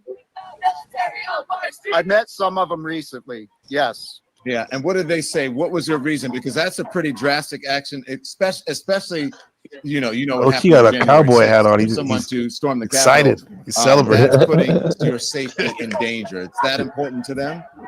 The cause is greater than the individual risk. And men and women who raise their hand to serve, they took that decision a long time ago. So for this, very good. I'm honored and I'm proud to be in this group because there are men and women from all across the nation. They've flown in here just for this event. Yep. Men and women, and more than veterans, or you mean veterans across the nation? Say it again, Don. Veterans pause across the real quick? nation, or just Get Jack up on the panel. Where's Jack? This is like what Joe and I were talking about. Like, you're going alone, but you need a group. And then here he is, just that whole thing just manifested. And the other guy, it looks like they've been lifelong friends, but they didn't even know each other. So that was awesome. It's like God buddies, stuff, battle right? buddies, destiny or something. It's wild. Yeah, you're right. It hits harder when you have a community or like a group, When you're just by yourself. Yeah. And Even it though hits like harder this is when that group is more spontaneous as opposed to me going with 12 people. When you meet motherfuckers there, it makes it more powerful. yeah. It's like electricity when you first meet somebody. Yeah, and this is like Jack.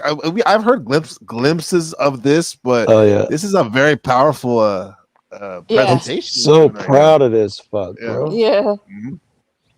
Yeah. Well, I know there's veterans, I know there's family members, and there's civilian supporters, people who are aligned with this cause. It's drawn a great diversity. I hope not, Rachel. A great group of people, I think. Hope not. Yeah. When you spoke to these folks who were going to do it, what did they say to you? Similar to my reasons, mostly the excessive spending, the deployment of military force into our communities. We're at a heaping pile of problems, and we could pick any one of them as far as the reason why we're out here in the rain and people are getting arrested today.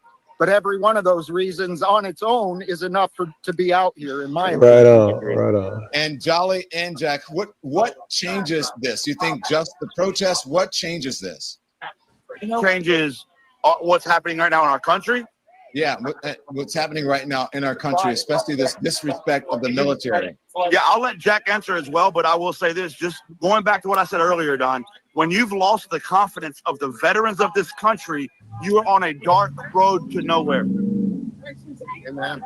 And notice, like, the reporter don't disagree, our poll, right? Yeah, he spoke better than at the city hall for sure. Yeah, it's like he's miles beyond that city hall. Praise God. I missed the city hall. But guys, think about it. I mean, this was a solid interview, man. It was. This is good. And the reporter and the anchorman don't disagree with Jack at all. They don't counter argue. You can tell OTW is happy for him too. I think that's lovely, right? It's just like he's happy for him. Wow. Yeah, it's genuine. Yeah. You can tell. Yeah, he's genuinely happy. For myself, well, you guys see it as a team victory, kind of in a way, right? Yeah, I see it as I'm claiming credit. I ain't did shit. I'm claiming credit. I feel like it's a victory for all of us. Wants her peace too. Yeah. See the answer. I see the problem of our nation: secrets and lies. When secrets and lies are no longer protected by obedient employees, such as these men and women in uniform arresting our veterans, when we no longer have these chains of obedience, and wealth and authority are no longer telling us lies and protecting secrets, keeping secrets from the American people. He got to say his secrets and lies, the shit that he say every day. Jack, when you turn around and you look at that Capitol, what does that Capitol mean to you and the scene to see your fellow veterans, brothers and sisters being arrested? What the? Damn it. Damn it. The OTW is like a dating app. It's a whole lot of feelings. I actually came to DC last month, recently did the touristy things in the Capitol building, and I was reminded of Ezra? Of why I serve this nation, what America was on, the principles of freedom, the principles of value. He's cooking. That's what I want to see in that Capitol. But what I see today is corruption, to be honest. Yeah. And to ask you again, what do you think? Is it vote them out? Is it taking drastic measures like these? You said the cause is more important than the individual. I believe the solution is the solution for us is communication. We must be able to communicate, accept, and understand the truth. And I do not believe that we have elected officials in our nation who honor the truth. They honor lobbyists, they honor fiduciary obligations, they honor their bosses. But it's time for leadership. And if the men and women who are elected to the position won't lead, well, We've got plenty of men and women in this nation who are trained My to God, you lead got all the when That we was women on these volunteer to serve. icons. We've got plenty of leaders in this nation, and we can do better than what we've got right now. I don't think voting is the answer anymore. Not at the point we're at these days. Why not? The system is created to protect those in charge of the system. It's as simple as that.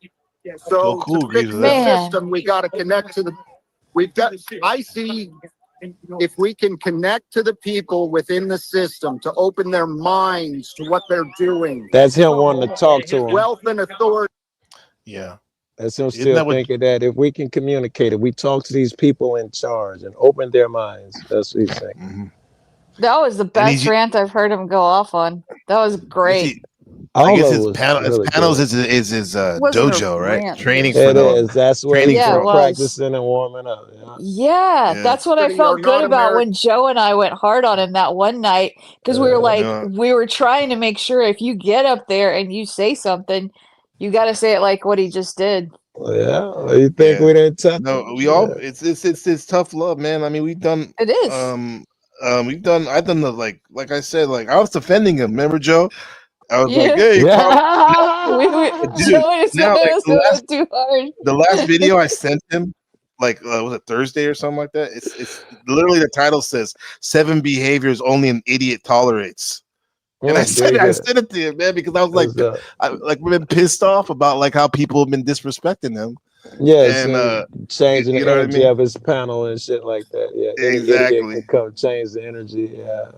Yeah. So, yeah, but the I'm happy sword for isn't him, sharpened by kindness, like David said. It's No. sharpened by Iron sharpen iron, steel. There's definitely not a lot of kindness. Some of those guys. Yeah.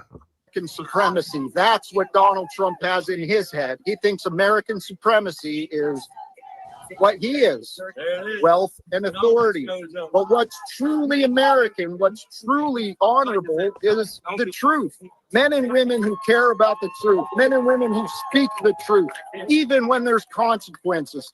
And that's what men and women are doing here on the steps today. Go Hey, ahead, Jack. Let me thank you for your service, sir. I should have started by saying that, so my apologies, okay? Please accept them for not thanking you for your service right in the beginning. Jolly, let me ask you this, Jolly. I want folks to know how important it is to have independent media, independent journalists like you, to have the platforms that we have. And it's important. You gotta hear the first thing that Snap says, right? When you that was it. That's it for Jack right there. Yeah. Gotta hear this one. I mean, he makes it. I agree with him in the sense that, like, if Jack wants to have that conversation with Trump, it might be a little bit more. I don't know, because Trump just likes bootlickers to talk to. Yeah, I don't think Jack really needs to talk to him so much as I don't find either. his tribe. Like that guy Jolly, I think that's perfect for Jack to find a new mission with new people in real life and make momentum and a purpose. That's what I felt. Dude, all three of you guys, I respect you guys, and I'm sure you probably would think this too, like what I was thinking, in the sense that wasn't I always knew from the start that wasn't the most important thing about meeting Trump, but the journey. Yeah, there you go. Getting there. And this is like a great example of it right now. It always changes anyway. That goal, that destination, after you journey for a while, it changes anyway. So it can never have been the goal and the destination. It must be. Right. Exactly. Sir, to reaching his goals. Oh, yes, I do. Oh, yes. OTW loves the other side. Let's just be real. Because he come to shit on him. Yeah. I mean, he actually gave him a compliment after. So you know what I just realized? There we go. And it's something that we were talking about. Shout out to the Cruvio. Jack Cruvio will never, ever have those talks with Donald Trump again, because his fate is etched now with the anti-Trump protesters, January 6th optics, period. Do you think there's some truth to that, though? No. I don't think it matters. Yeah, he went to talk to him anyway, and it ain't like what would have changed it is the fact that you were out there on a rally talking to some veteran shit. That it'll never come into play. Okay.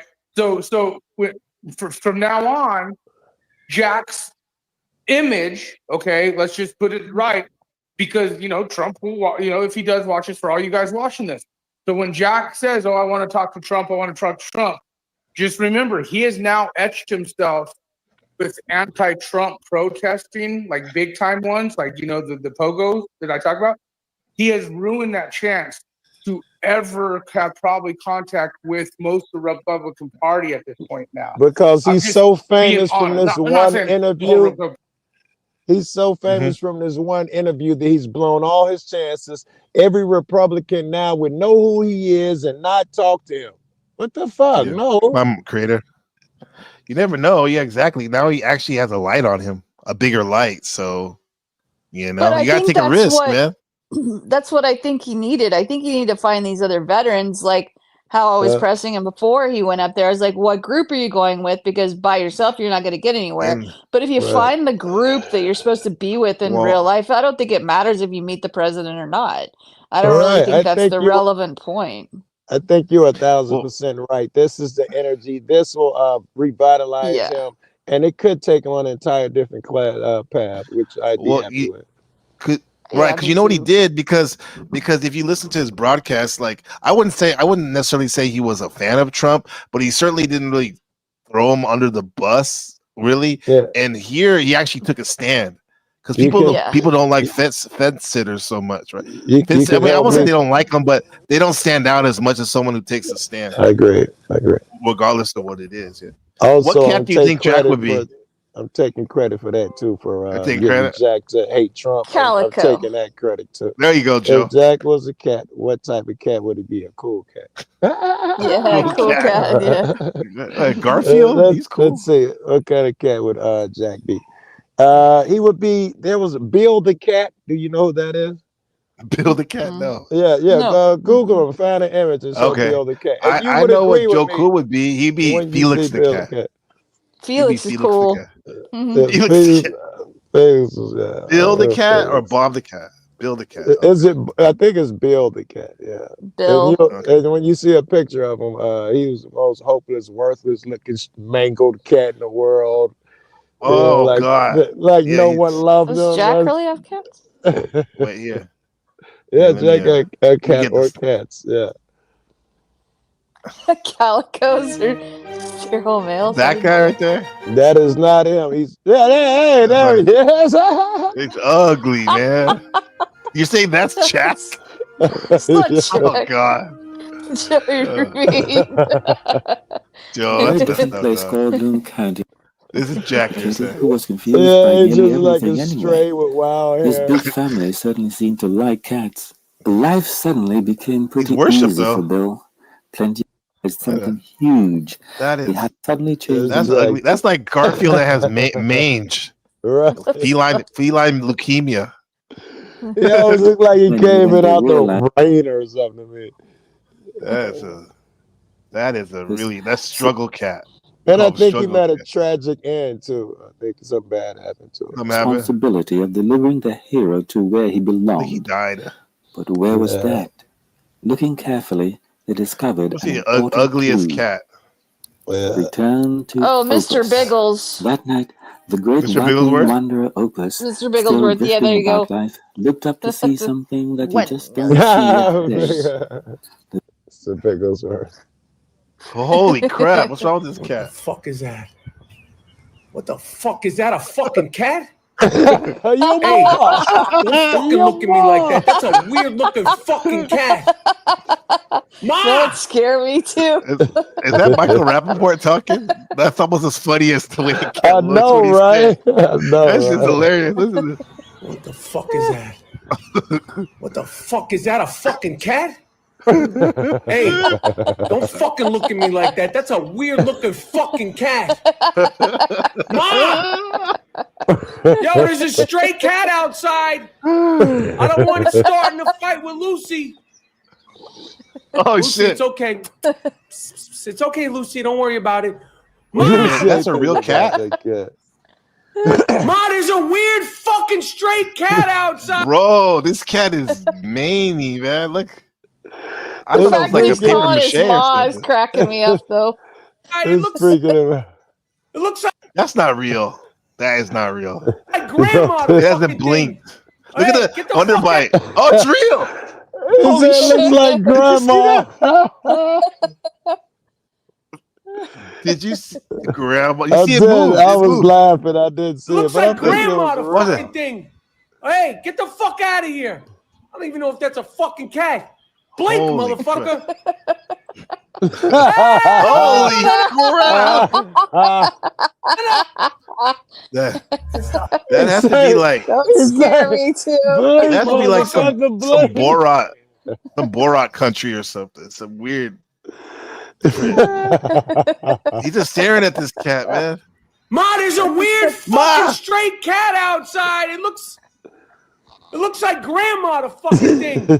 Hey, get the fuck out of here. I don't know, Arctic. I don't even know if that's a fucking cat. Blink, motherfucker. Hey, no. A news flare, it's called. Well, you said there's a Mr. Bigglesworth.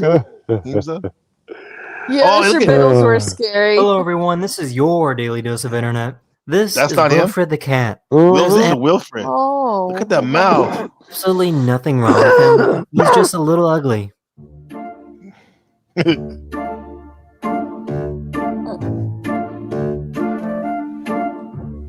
That's so funny. Oh my goodness. What is it like? Some women like love ugly pets and stuff. What is that? Yeah, my ex wanted a retarded cow. She thought. You're asking me like I know. Oh, you mean you're a resident woman on the panel? Come on, you speak for all the women. It's a lot of power. I don't like ugly cats though. I don't know what you're talking about. Okay. I like cute ones. I mean, yeah, there are some people who like, and dogs too. There's some really ugly dogs, and I'm like, wow. If it's My my wife kid, likes the I'm just gonna overbite. defend it. But the overbite, Yeah. The dogs with the overbite or whatever on the bottom. You probably think underbite. Yeah. Underbite. Excuse me. Yeah. like the French bulldog. I don't think it's like a Persian. Part It Persian. probably was, and They have then big he had eyes, sex big with eyes. his retarded mom or something. Look like he had a sex with what they call it, a blobfish or something. I know what that is. What is that? Can that be real? What's going on here? Oh, there's some other shit. All right, I want to find this Mr. Bigglesworth. Oh, That's guys, the look at this. cat. Bigglesworth is the cat. These cats are often seen as the ugliest of the ugly cats. They look quite different from other cats, with funny, crooked smiles and patches of fur missing. I've seen these cats. These are expensive, I think. That's what Despite their Bigglesworth. unusual appearances, their owners love them dearly because of their unique charm. To everyone's surprise, these cats that's a That looks special like a needs cat bat. right there. That's You're when right, everyone special is needs celebrating cat. their beauty. Do you see that? They show, despite their unusual appearances, their owners love them dearly because of their unique charm. To everyone, What's that guy that comes with a bad avatar? Hatoshi? I don't know. Don't He goes to Jack's panel sometimes. He has a bad avatar. Not Chiquita. No, that's a different. No. It sounds like that kind of. Sounds like. Yeah, this is a special cat right here. Yeah, has to be. everyone's surprise, these cats won everyone's heart, Oh, look at that. I don't know what celebrating their that special is. beauty. That's kind of cool right there. I think They call show him the world that Sphinx true cat, beauty I think. lies in being loved and happy, no matter. That was the ugliest one. Yeah, he's special needs too. This is the blobfish, guys. Right here. Yeah, Most ugliest animals in the world.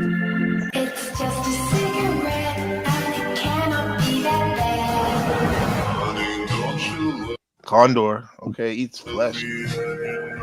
Anglerfish. That's a blobfish right there. Blobfish. But the only reason it looks like that is because once it lives so low and the pressure is so high that by the time it gets to the surface, it Right. explodes like almost. I So heard that if it normally you was- doesn't look like that.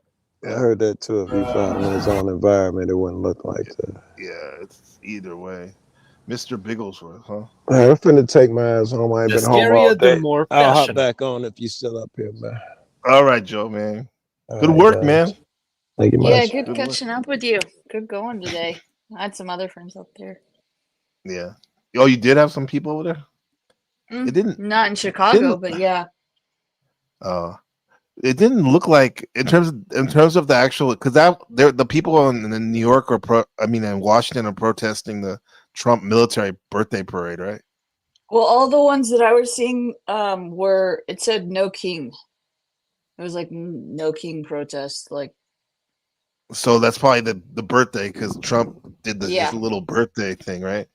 It didn't look like there's that many supporters of Trump there, even. So No. It's hard to find. Kind of weird. Yeah, it's hard to find many. You think that's smoking mirrors? Really? Yeah. At this point, yeah. Yeah. Check out this guy. This little female is known to researchers as Gyra. She's tiny, weighing a mere 2 pounds. Oracle. 2 pounds. This little female is known to researchers as Gyra. She's tiny, weighing a mere 2 pounds. Supposedly, it's the deadliest cat on the planet.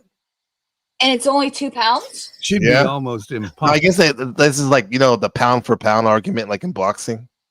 Oh. Like, of course, it can't kill like a rhino or something like that. But in terms of, efficiency, I guess they're saying it's eyes. Look. Wow. Pretty. Or if that doesn't work, watch your eyes. Birds. Interesting enough, maybe I'm foreshadowing today. Last night I had a dream. I don't know. I never tried this before. Believe me or don't believe me, but I think I did heroin, right? I was doing heroin, and I looked in the mirror, and my eyes got like that, like really big, and I was worried that like my mom would see me or something. And then yeah, so I don't know if I was foreshadowing this. I don't know what that means. Wait, you had a dream about that last night? Last night. Oh, right before cats. I didn't remember. And you just did Carl Jung saying cats represent your shadow in dreams. The shadow, That's wild. Okay, cool. Yeah, because I've been doing the research the last couple of days. Well, that makes sense. I mean, if your shadow work is you don't want your mom knowing you did heroin or something, yeah, that makes sense. but I didn't do heroin. Sure, but maybe I did something else that's just as. I'm teasing. But maybe there's something there there's something that I think that's actually on the lines of like taboo society, because heroin is not considered, right? You're not considered like a upstanding person if you're doing heroin. So maybe there's something else I need to dive into. Probably, but I mean, I'm kind of like with Jack right there. I mean, what is upstanding citizens anymore? That's like, true. You know what I'm talking about? Like, I don't know. I don't. I've only known maybe a few people who've done that, but it makes more sense to me than some of the other stuff out there. But yeah. There's your David Wayne has a good one. He says, "What are you addicted to?" That's a great question. Thanks, David, for that. That is a great question. YouTube. Yeah. I'm just kidding. That's one of them for sure. I'm not addicted to this. I've left it for plenty of days. But yeah, I mean, but you're not. But there's other people who are. Oh yeah, that's true. Okay, that's very true. We can use you as a guide to not have balance, right? As you always talk about, you have a lot of stuff to do. I mean, I do too, but I'm not balanced. Or if that, What? Good catch. Oh, look at this jump! Look at this jump! That's amazing. What the fuck? That's reminding me, like the music and everything's reminding me of. You remember this honey badger. Honey badger. Oh, honey badger, yeah. Yeah. Definitely. Look at her face. Naturally. I think someone in the chat has got a new friend in the chat. Let's see. Oh. Chat. They said, hey, how's it going? They said that we have Himalayan Pallas cats. I don't know if that's the one. Oh, Himalayans are pretty. Mm-hmm. Yeah, they're like Siamese, but with a lot of fur. I had a roommate once with one of those. She was a sweet cat. This is called a black-footed cat. I don't know where it was located. It looks like some desert kind of. Yeah, near the honey badger. The honey badger. You were talking about the nature show with the honey badger, right? Yeah, the guy who made the spoof on it, like, with his voice, he's like, "Honey badger don't give a fuck." He was doing like honey badger it just takes what it wants. Whenever it's hungry, it just. I picture this guy having two lip wrists. Oh my god! Watch it dig. Look at that digging. The honey badger is really pretty badass. The music kills no me. regard for any other animal The classical whatsoever. music? Yeah. Looking Puts it over the top. grunting and ew, eating Oh no, the snakes. snake. Ew, what's that, a mouse? Oh, that's nasty. Oh, they're so nasty. Nasty, oh, look, it's nasty. chasing things and eating them. The honey badgers Yeah, right, have right. a fairly long body, but a distinctly Good one, thick Hinza. set, broad shoulders, and their skin is loose, allowing them Their to skin move is about loose. freely. And they twist around. Now look, here's a house full of bees. You think the honey badger cares? It It's been doesn't a while give a since I've shit. seen this It one. goes right into I the house know. of bees to get some larvae. How disgusting is that? It eats larvae. Ew, that's so nasty. But look, Hey, you're not supposed to be in nature, dude. Like narrating and say something's nasty. There's a lot of nasty things, right? About nature compared to the human world. the badger doesn't care. It's getting stung like 1,000 times. It doesn't give a shit. It's hungry. It doesn't care about being stung by bees. I would love it if there was like a Palaverse character that talk You're like right. Jack Tom don't give a shit. You don't give a shit about Don Lemon. Come on. Right. I see an N, even though it's predictive programming. The honey badger when it's hungry. Oh, what a crazy fuck. Look. Ew, it's eating larvae. That's disgusting. There it is, running in slow motion again. See? Now, what's interesting is that other animals, like these birds here, they just like to wait around until the honey badger's done eating and swoops in to pick up the scraps. It says, you all work for us, honey badger, and we'll just eat whatever you find. How's that? What do you say, stupid? Look at this bird. Thanks for the treat, stupid. Hey, come back here, says the honey badger. Oh, white teeth. Birds don't care. And you know what? The jackals do it too. Look at these little dogs. They're like, thanks, stupid. Thanks for the mouse. See you later. The honey badger does all the work while these other animals just pick up the scraps. At nighttime, It's not like children, like when the little children, we do all the work, and they just pick up the scrap. We only have the scraps. honey badger goes hunting because it's hungry. Look, here comes a fierce battle between a king cobra and a honey badger. I wonder what'll happen. Look at this. There's the honey badger just eating a mouse. And then look, get away from me, says the snake. Get away from me. Honey badger don't care. Honey badger smacks the shit out of it. And the snake comes back and it lashes right at the honey badger. Oh, little does the honey badger know, FYI, it's been stung. It's been bitten by the snake. So while it's eating the snake, ew, that's disgusting. Meanwhile, the poisonous venom is seeping through the honey badger's body and it passes out. Look at that sleepy. Oh, wow. What the hell? Yeah, and it wakes up too. It doesn't kill it. Now the honey badger is just going to pass out for a few minutes, and then it's going to get right back up and start eating all over again because it's a hungry little bastard. Look at this. What happens? The honey badger gets right back up and continues eating the cobra. How disgusting. And of course, what does the honey badger have to do for the next 2 weeks? Cobra, the honey badger. Dude, this guy's name is It's a Randall. young little basilisk, also known as the Jesus Christ lizard. You'll find out why in a second. Basilisks can be found in Divine Costa Spark Rica, was talking as well as about throughout Central and Divine Spark was talking about feeding a baby tiger in the chat. And do you remember the Tiger King? When it came out in lockdown, it was the big thing on Netflix. It was huge. And on the Panaverse too. Yeah, and I saw it with the kids, and I was like, wait, that shit's familiar. And I went and I looked up the pictures, and back in, I think it was before it got bad there, I took the kids there, and they got to play. I have pictures of them playing You with the took baby them to tiger. Joe, what's his name? Yeah, it's in Oklahoma. Like right when I was growing up, I had a friend in Tulsa, and I was traveling from Texas over to Tulsa, and we stopped there, and they got to. There is an actual liger. Do you remember? Do you remember the movie Napoleon Dynamite? I know a liger. Yeah, a liger. Yeah, he calls They a have liger. a liger there too. It was crazy, but they got to Yeah. pet a baby tiger there, and I was like, "Holy shit!" That was. We didn't eat there though. We didn't. But I mean, it was before it got bad. Do you remember him? It's Joe Exotica Yeah. or something like that. Isn't that his name? Yeah. The one who was up against Carol Baskin. And see, I went to the one at Carol Baskin's thing in Tampa one time when I was there visiting my friend who lives by there, and it was too creepy. I didn't go in that one. The one in Oklahoma was better, but But could you tell? Like, did it seem like some of the conditions weren't so good? Did you notice that thing? No, I went there before it got bad.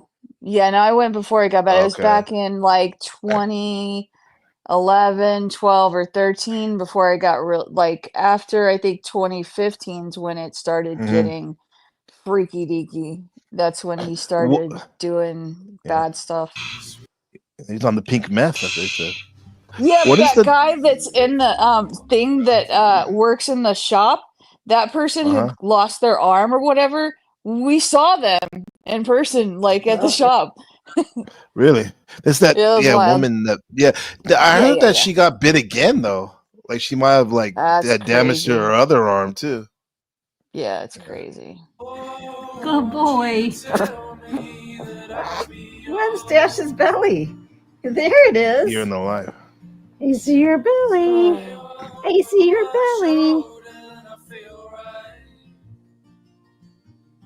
Yeah, we did a segment on ligers like a couple weeks ago. First time. That's cool.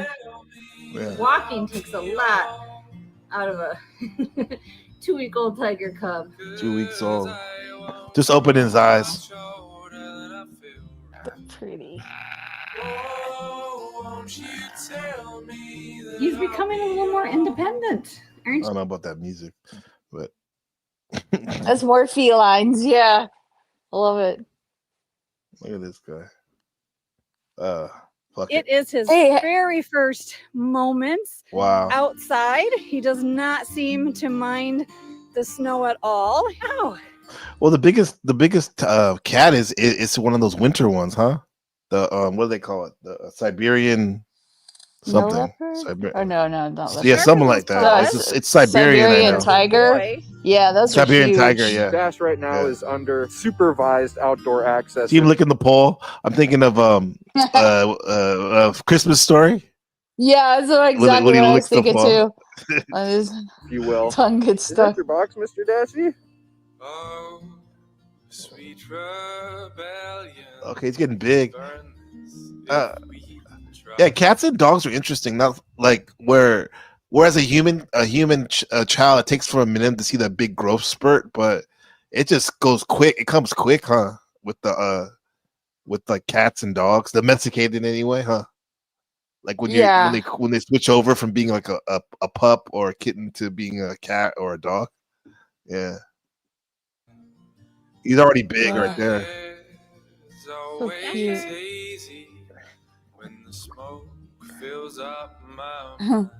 Did you get a watermelon for your pool party? He says, yes, sir.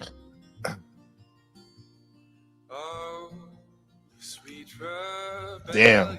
Where is this from? I don't know. Let me see. Is that Dodo's channel where they have a lot of animal stories? Oh, okay. Dash always makes everything his own. Dash. He's on he has an Instagram. Good morning. Have you ever heard a bobcat scream? No. Holy cow, that one's awesome. A bobcat scream? Yeah. It scares the shit out of people. It's like people think like it's like the woods are haunted and people are bobcats. Ooh. It sounds like a woman being strangled. Yeah. They probably do that on purpose to try to get humans in there.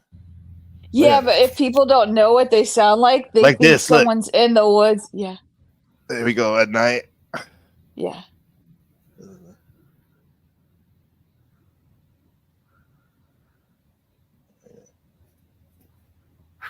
Let's see it. Whoa. There you go. Oh. They crack me up. It does sound like a group of women screaming. Yeah. It's horrifying if you don't know what it is. It's almost like the sirens, the mermaids. Yeah. Yeah. And people think there's someone in the woods getting. Yeah. Yeah. There's this one cat I saw. That's dope. Yeah, this wait, what is it? It kind of looks like a bobcat and lynx. People have them as pets. Really? It's like a those are pretty. I saw one of Yeah. those. Those are very expensive cats, right? They're Yeah. like a unique breed Yeah. of cat. Yeah. I I don't know what kind they are though, but yeah. I was like, wow, that's It really kind of looked like this bobcat. You think those are two different like they're doing some territory thing? yeah, they look like they're Dominant. yeah, they're territorial pissings. Do you see their more than feet? likely. Ahimsa? They're Look at huge. the back feet. They look like Did you used to watch this show as a kid? Power has its price. Remember our bargain, monkey. Oh yeah, it's familiar. I am not afraid of our little bargain, Mamra. Tell me the Thundercats. price Yeah. of my power. I will They pay had the now. one girl that looked like a cheetah. But it is a kingdom. Cheetora. These kids. The one of them looked like a lynx. Jaga then bids that Snarf have the other. Yeah, and I think they made a movie a few months ago. On the distant third planet, where shadows linger and legends are born, a battle for survival unfolds. I am Lion-O, Lord of the Thundercats, entrusted like with AI, the power of the Sword of Omens Yeah. and the honor of protecting my people. You don't look like a We're the lion. last of Thundera, survivors of a Nah, I world don't- torn apart. I don't co-sign with that. That don't look right. No, but they have like the panther. They have the panther. They have the cheetah. All these characters.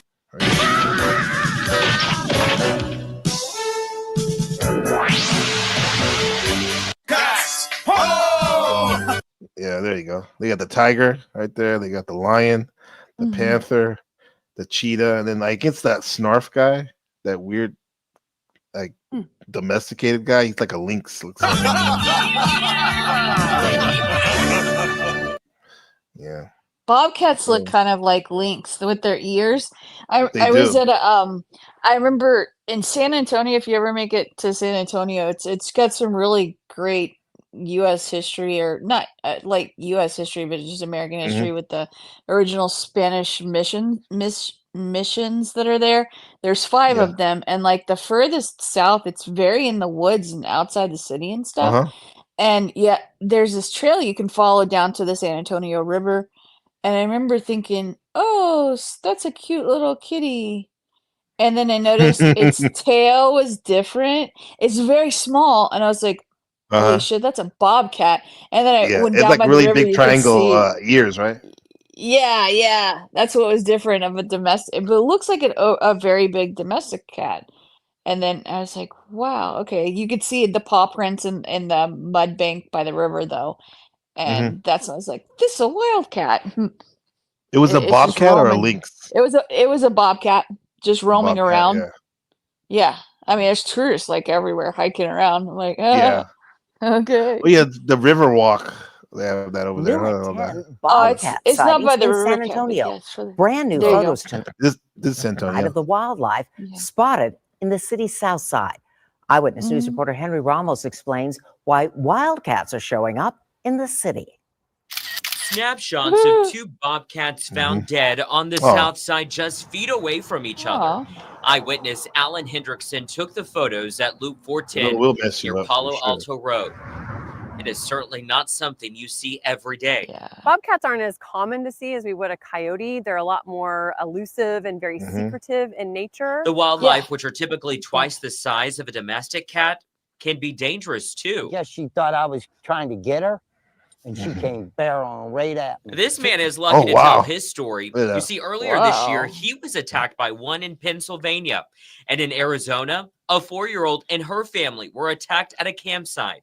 Officials say attacks Wow. aren't common. Jessica Alderson is with the Texas Parks and Wildlife. Bobcats serve a great purpose because they do a great job of keeping our rodent and small mammal populations under control, especially in urban areas. Alderson says they mostly roam at night. She has her suspicions on why bobcats are showing up in our city. Could be because of construction in the area. In those situations, the animals are kind of being pushed out of their natural habitat and trying to find new places for them to live. Yeah. Yeah. That makes sense. This one was because of the heat, they're saying. New attend recent bobcat sightings, creating a buzz after Chavano Park residents shared pictures and videos online. Neighbors are expressing everything from fascination to concern. Ken's 5 reporter Hannah Tita spoke. Yeah, David Lane, he has like that's wild. A cat face.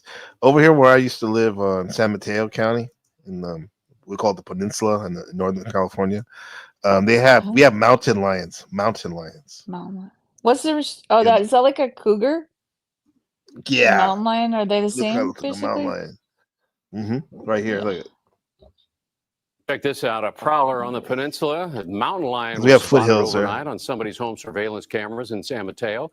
Happened right in the middle of the city at Hobart Avenue and Quince Street. And more on you. Aragon, I used to work up the street from here, and it's right by GoPro. Usual because the home is not near the foothills or open space. KPIX5's Len Ramirez talked to the neighbors. We have the surveillance camera over there. Yeah. The security camera notification jolted Xiao Xiao Yang awake in the middle of the night. No, my immediate action was asking for my wife, check this out. It was a full-size mountain That's lion. big. That's not small. Casually walking down his that's driveway huge. in his San Mateo neighborhood. I think somehow it got into the backyard. And then the motion trigger camera captured it. And then it went from the backyard to the front to the main street. Yang called police, who put out a safety alert on Nextdoor. They also searched the neighborhood on Hobart Avenue near Avenida de las Pulgas and Highway 92, but there was no sign of the big cat. It's interesting. I think the weather changes is causing them to go around. I think it's That's the neighborhood that Tom Brady grew up in. I'm not concerned. I think we've seen them before. Yeah. His parents used to come to my store all the time. Second mountain lion very cool people. sighting in residential San Mateo. Than a month. On July 16th, another mountain lion was spotted on Jackson Street. In that incident, police called in game wardens who tranquilized the animal and then safely moved it back into the wild. Yeah, that's what they usually do. They'll dart it and then they'll move them back up. Yeah. You heard about the zebra, Ed? Whatever. You heard about that one? The zebra? No. The zebra that... Oh man, Ed's been everywhere. And they tried to tranquilize him, but Ed's skin was so thick that the tranquilizer didn't penetrate. It took twice that the zebra was on the run for a week. And it was someone's pet. What the hell? The zebra has finally been captured after sending social media into a frenzy following his escape 9 days ago. What a feisty zebra Ed turned out to be, galloping along a road. There's a tag on him too. Damn. Going so fast, he almost face planted. The pet zebra. Dude, he must have been part of one of those Joe Exotica. Yeah, exactly. And he escaped. Yeah, he escaped. That was all over the US. Yeah, people were memeing him everywhere. Ed? Yeah. Cynthia covered him, I think, a couple of days ago. Going so fast, he almost face planted. Ooh. The pet zebra, who's 4 years old, was bought by Taylor and Laura Ford. The day after they brought him to their farm in Rutherford County, Tennessee, he skedaddled. It's been a journey to say the least. How did the zebra get out? We're not 100% sure, but we know that there was not a gate or a fence that was. Why do they have a zebra? Must be nice, huh? They have a zebra. Right. Wild get the extra income. Broken or a gate that was left open. We think that it probably just hopped.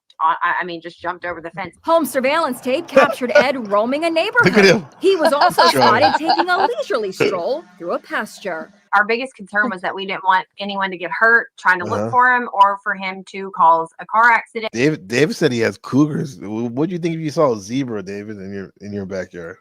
Or for him to get hurt. The all-out effort to capture Ed finally came to an end in a field. A private chopper spotted him with an infrared camera. Oh, yeah, there we go. They're about to throw a net on him. First, they dropped a net over Ed, restricting his movement. Ooh, got him. Then a brave volunteer ran over and actually grabbed Ed by the tail. Once the net was secured, Ed found himself flying through the air, twisting and turning with his legs dangling. What a sight to behold. He was loving when it. he was lowered. You think he liked it? Oh, that Do animals get zebra dizzy was too? adventuresome. Yeah, he was That's just true. that to one the was a ground. wild Ed was one. ready Yeah. to be transported to a temporary home. And here he is today, no doubt wondering, where in the world am I? We just want him to be in an environment that's, you know, good and safe for him. Also, they're not going to take him. The adoption didn't work funny. Yeah, I Big don't think Ed. so. It There seemed was like just, but while he been was around. gone for like that 9 days, there were memes of him just popping up everywhere. Of 9 days? that's how long he was gone, Yeah. and people were looking see, for he's him. gonna It's be- just funny. There you go. Where's Some that? memes. It's me. So if you care to find me, run to the western sky. The Ed meme. Shut the hell up, bitch. Go kill yourself. All right. What the? If your I don't zebra know looks that like one. it belongs in a comedy club, you're in for a treat. Meet Zany the zebra. You want Big Ed meme, so. Got him. We fucking got Tennessee. Right where we want him. You're right. More than a week in Tennessee. Yeah, 9 days. Got him. Yeah. I don't know. I wonder what a zebra means in your dream. Oh, that's a good Zebra. question. I don't know. Yeah. Dreams.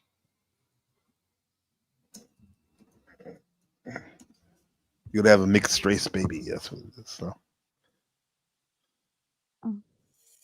Have you ever Black dreamed and about a white. zebra? If so, you're not alone. Mm-hmm.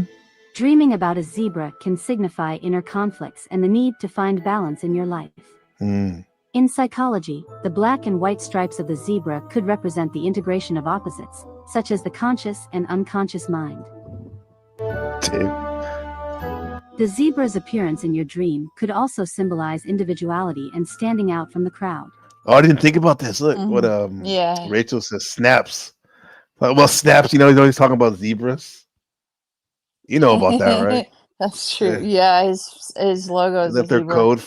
the code for the pedophile. That's why he does it.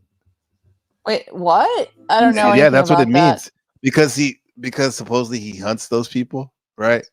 And I think that's Yeah. one of their So far, I'm not seeing any receipts either. I'm like, he's talked about it for, I guess, a long time, and I'm like, Yeah. okay.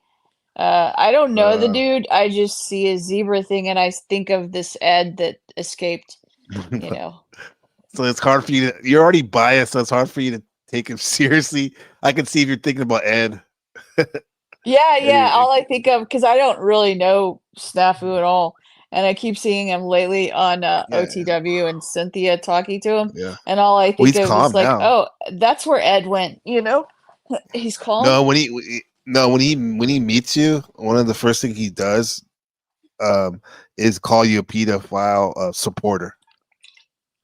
Depending on, because everyone at one time in the Panelverse supports that, he thinks. Yeah. I don't Psychology. understand This that. may indicate but I don't whatever. either. That's what I was talking about Yeah. paranoid awareness the other day. You know, Oh, what I mean, yeah, I some started people take watching these that one. conspiracy too far. Take it a little too far Yeah. sometimes, you know? Yeah. To express your unique Yeah. traits and embrace differences from others. Oh yeah, real quick though. I think like these dream interpretations are cool too because just because you don't always have to dream about something, you can actually see something in your waking life. You can gain meaning from it, right? Using these interpretations Yeah. or whatever. Yeah, I think yeah. too.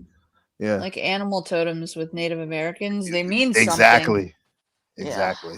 They're like basically a meme, huh? Because they shove a lot of information and sometimes complex concepts into one. Yeah, the crow's like, been showing up for me digestible today. thing.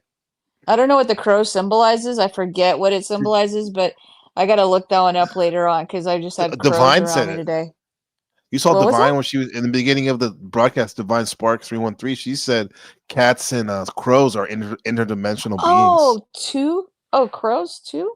Okay, I Yeah, didn't know they are. that. Yeah, somebody was talking about them Yeah. yesterday. How they are too. Oh, crows are amazing. Yeah. Alternatively, dreaming about a zebra may represent the need to find harmony and balance in conflicting areas of your life.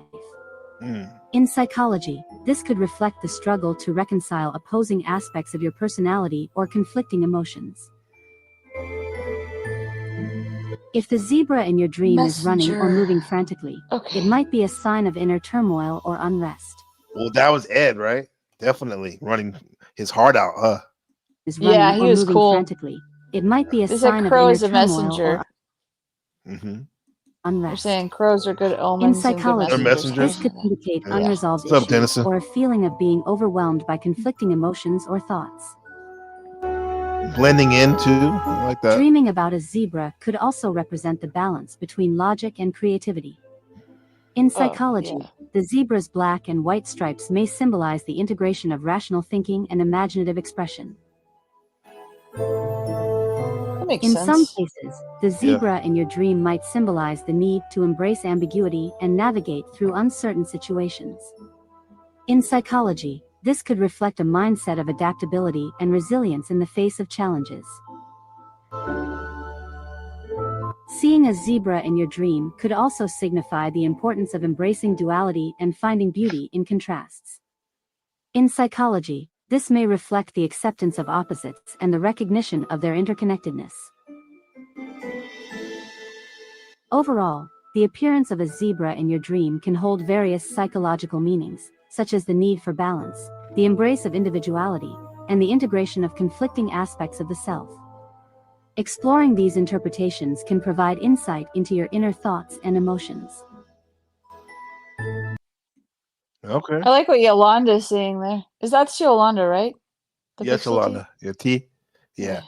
We see things in our dreams first, and then they manifest into reality. Yeah. Yeah. That's a good point. Do you think that the subconscious is the generator or that pushes everything to the conscious part of our The mind? subconscious It's like generates actually the the conscious. yeah. I think that there's something there. I don't know quite what it is. Like I think there's this guy named Tyler Henry who's extremely ESP oriented, and Dr. Drew didn't believe Uh-huh. him because he's very scientific. So he put the brain scan things on him Uh-huh. to observe what his brain is operating like, and it's basically in a sleep state awakeness, like where you are when you're asleep, so that he reads things subconsciously better than most. But I mean, I don't know. I think there's something to it. I don't know how to define it. I don't know that I want to define it because I don't know. It's I think I was watching The Accountant too the other night, and this lady had a brain injury, and all of a sudden she had the ability to absorb other foreign languages very quickly. But for most of us, that part of our brain's cut off. But I always thought there should be a way that we could access more, and I don't know. Like Isn't it this maybe what comes with some of go ahead? Comes with Sorry. what? No, I kind of felt like that when we were on panel with Jack. I'm like, if he can just focus, he can manifest things. But I don't know. It's kind of weird, the Yeah. timelines. I think that's why a lot of people enjoy the quote unquote new age things, even though that's just old stuff. I think it's just the old way of doing things. Yeah. Because people were trying to be more proactive and unlocking those things. At Yeah, I least, like that. people I run with. Yeah. Yeah, I like that. I remember when I was kind of into that more as far as new agey stuff, and a lot of them just seem like charlatans. Like a lot are just, I guess maybe sometimes like on YouTube you'll see the I think. grifters like that too, and they're just Yeah, yeah. like energy vampires, and it just I Mm. don't know. Like so I'm Well, very selective about who I trust in that realm. If I have a good feeling, then I or whatever kind of believe that, but Well, that's other smart because you don't want people vamping on you. But Right. but could you say that even though, I mean, from the safe distance of YouTube, and if you do have a good at putting up your boundaries, that you can even get some insight and some of these skills to unlock stuff even from a grifter, Mhm. you know? Yeah. Absolutely. I mean, yeah, I think everybody has something to teach you one way or the other, if you choose to figure out what that is, you know? Yeah. Yeah, Yeah. definitely. I don't think most are like necessarily grifters. I'm just saying there's some low energy vibrational people that Mhm. I just There's don't usually interact with on the YouTube streets. Yeah. That's smart. Keep yourself clean energetically. I have to say there Yeah. probably are some couple types of people, like where maybe someone's just ignorant to their to the mistakes they're making even though they're teaching, because teachers are human too, and they're ignorant, right? But then there's people who are actually actively going out of their way to deceive people for whatever reason and mix the truth, you know. So either way, Yeah. I think it is a good idea to make sure you have some boundaries and stuff, and Oh yeah, don't that's get just kind suckered of a in for stuff. given in life. And if you What's don't up, have Dex? them, then there's something there too Yeah, to learn, you know? it's yeah. But it's Pixel T shadow to the work, you know? Hmm. shadow work for sure. My father and brother and I have some gifts. We see timelines, deja vu, and manifest them. It's a little intense when the timeline speeds up and aligns. Wow, that sounds very psychedelic, but in like Hmm. without the psychedelics. That's interesting. You feel like floating in the celestial waters. Wow, this is Let me get back to this real quick before we shut it down about this Carl Jung was interesting right here. Let me hit it. This. There it is. He warned us. Yeah, sure. Silently in a dream or stares intently without reason in waking life, it may not be a trivial detail. It could be a reflection of something the unconscious is urging us to confront. Jung Right. documented cases in which patients described dreams involving cats that watched them quietly from the darkness. These dreams, he suggested, were psychological events, moments when the psyche attempted to bring buried truths to the surface.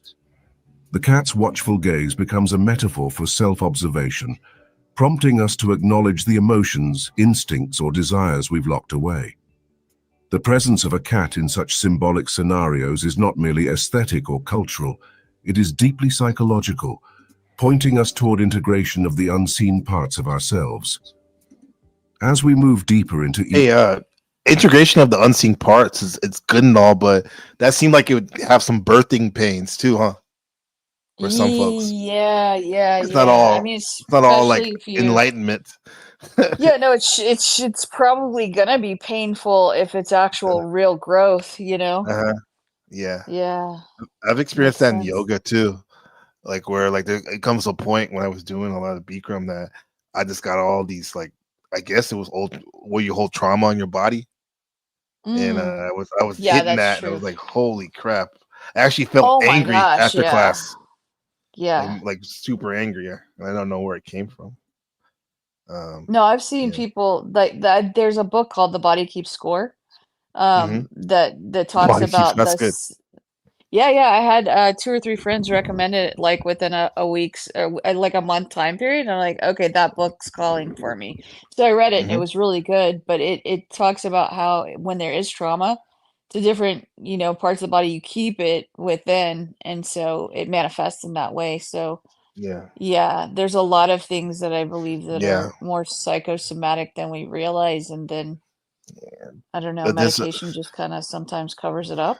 right? Whereas if you dive deeper into the wound, you find the antidote and then you bring it to the surface, and Exactly. turns out I it's a lot of other people's antidotes too, you know? So Yeah. Wilhelm Wright did a lot of research and wrote about that, like how the where you keep your trauma and repression, like especially sexual repression, Right. and it's like related to fascism too. It's like what he was trying to say, like it caused a lot of the fascist behavior, for example, in Nazi Germany and Oh, I other parts of absolutely the world. believe that. Yeah. Yeah, there's a really good social anthropologist named Alice Miller who studied their Mm-hmm. pre-Germany people and how they raised the children in shame and a lot of abuse and stuff. And so it made sense about how the Yeah. people were able to, and that begs the question of what's this generation now that we're raising on tablets and Right. stuff? What are they going to Yes. turn out like? And sometimes I do notice a Okay, Rach. See you dec soon. Thanks. decrease of ability to process some of it, you know, as real. Does that make sense? Like, So they're almost like deadened to, or what's the word?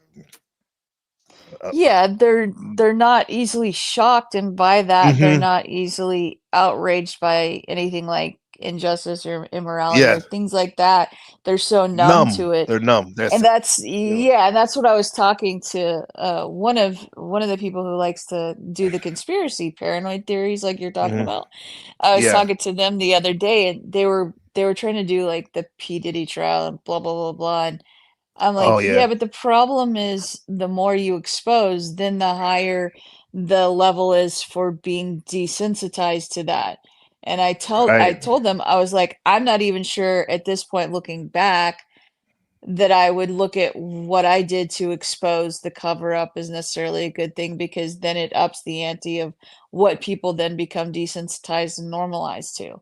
And Mm-hmm. their mind was like getting blown by me saying, well, the more rabbit holes you go down, you uncover the decrepit nature of man underneath, then it Mm-hmm. just increases our need for more things to be shocking. You know, does It that make gives more. sense? Yeah. You know, it gives more. It does, and it gives more context and material for the subconscious, so you can like come up with that in your imagination, because some of this stuff you couldn't even fathom before, you know. Right. Just, yeah, and it's like you're just unlocking a whole new Pandora's box, Yes, you and know. exactly. Like everybody hears that Pandora's box, and you think at the very end there's hope, right? Mm-mm. And everyone looks at that as like at the bottom of Pandora's box is hope. And everyone's like, "Oh, that's so great." But I'm like, "What if hope is like the worst thing on the planet?" Do you know what I mean? Like, what if Yeah, hope is actually the it's greatest torture we have available to us? yeah. My mentor You called it hope is. He would always say hope is dope. Might as well be like dope, because you're just stringing you along. I think the end of that Pandora's Yeah. box was just like a void, a black hole you look into, which necessarily Yeah. isn't a bad thing. It is what it is. It's part of nature, part of God's, divine power. But with that said, I don't need that when I'm trying to build family and build community and become a more whole person, like Jung would say, individualized Yeah. person. Like, no, it's like a waste of time sometimes. Sometimes, yeah. Well, it could be torture. Yeah, You exactly. know? A waste of time. Yeah. Torture. Well, yeah, you're right, Pixel T. These conversations are really important, and a lot of folks are stuck in their traumas. Yeah, a lot. I think a lot of times we do all this distractions in order to not be in our traumas, when in fact, kind of like what Ahimsa was saying about hitting the trauma, you need to go hit that trauma, so it won't keep on coming back at you with these hard lessons. You know? Right. Yeah, I understand you don't want to ruminate about everything, how some No. people, No. but there are some things that need to get addressed, probably, huh? Definitely, that we push to the side or push down. Right. The hero's journey. There's another one There that's you the go. hero's journey. I like that Mhm. one. I like You got to go touch grass to do the hero's journey. When you stare into the abyss, there's but yes, that's what I was thinking of. Looking to that I like Pandora's that box. one, David. Yeah. Yeah. Jung's symbolic world, we encounter the concept of archetypes, universal patterns that emerge across cultures and time. Few animals have appeared as consistently in myth and lore as the cat. In ancient Egypt, cats were revered as protectors of the spiritual realm. In medieval Europe, they were feared and associated with magic and the supernatural. In Eastern traditions, cats have often been seen as guardians of sacred space and symbols of good fortune. Jung argued that such cross-cultural recurrence of images is not coincidence, but rather evidence of the collective unconscious, the layer of the psyche shared by all humans, populated with archetypal figures. The cat, then, is not just a companion animal. It is a symbolic bridge to the unconscious, embodying the mystery that exists beyond rational control. When I was thinking about that in terms of how the dog in the tarot card, some people say in the full card, is representing kind of like your guide into the unknown abyss, right? And so if the dog is the guide through the abyss, then they said the cat is the actual connection to the abyss of the subconscious. It almost seems like the same thing. I'm saying the same thing, but just switching the name of the animal. Because what's the difference between a connection to the unconscious and a what's the guide? difference between that and a guide to the unconscious? Is there a difference? Are we talking about the same thing? Yeah, it almost sounds like the same thing if you're integrated. Yeah. Just means that Yeah. what do you prefer? Are you a cat person or a dog person? Yeah. I like both. Me Both. too. Yeah. cats appear in our lives in moments of turmoil or transformation, they may function as unconscious reminders of what we have neglected in our spiritual or Yeah, emotional. Divine, you can fall asleep to us, right? You have some interesting dreams. I appreciate you being here. She says, yes, my cats are my guardians outside. They lay under my car or under my window in the bush by my or the little area on the front window. Yeah. Your alarm system. Development. Beyond cultural myths, some depth psychologists today speculate that cats may serve as spontaneous, archetypal activators. Their sudden presence in moments of deep introspection, or their behavior during rituals, meditations, or emotional breakdowns, could function like living synchronistic symbols. This idea extends Jung's original framework, that animals not only appear in dreams, but can also operate as real-world thresholds, bridges between the psychological and the spiritual, the mundane and the mysterious. Unlike most pets, cats tend to maintain a psychic distance that almost forces a projection of deeper meanings onto them, making their presence ripe for symbolic interpretation. Yeah, they're like, because there's a bit of mysteriousness to them. It's like they're operating on a level, not to glaze the cat, but it's a different. And dogs too. Maybe all animals, but there's something about these cats, man. Yeah, the dog is more domesticated friend of man's best friend. That's what they're known as. But the cat is not an easy. It takes more intelligence to harness and domesticate, I would say, the cat, because they're not going to do whatever you say. And so you have to be more in touch with your own controlling parts of self. Does that make sense? Like if you're wanting to project control, it won't work with a cat. It won't work. It's most people just give up and let them do their thing. Yeah. And as long as they don't scratch the furniture, it's all good. Type of or pee on their clothes or something like that. But it's hands off. The cat's like, she's just that's just Margaret. She's just doing her thing, let her do her thing. Whereas the dog, well, that's another thing too about dog energy. A lot of dogs, especially the younger ones, it can be very nerve-wracking to own a dog, especially if you're someone that's very in tune with the environment and any disturbances, because some dogs get into this mode where they get very anxious and they're like walking around. They have to walk around and they're panting if it's hot or something, or you know what I mean? They can be restless. No, I had not had a dog myself until this one I have now. It's 10 years old. And when I first got him, the kids were all little, and I took him to the vet, and he was so anxious. And the vets told me then and there, this is a dog. It has to have one master. He does not know who his master is. So after that, I understood how to bond with him better and bring his anxiety. I became his master and didn't let the kids become his master. And then his anxiety went down. But I didn't know that about dogs. I was just kind of like with the cat. The cat's not quite that way. Yeah, let him do his The cat thing. just Just like, the cat knows who its master is, I guess. right.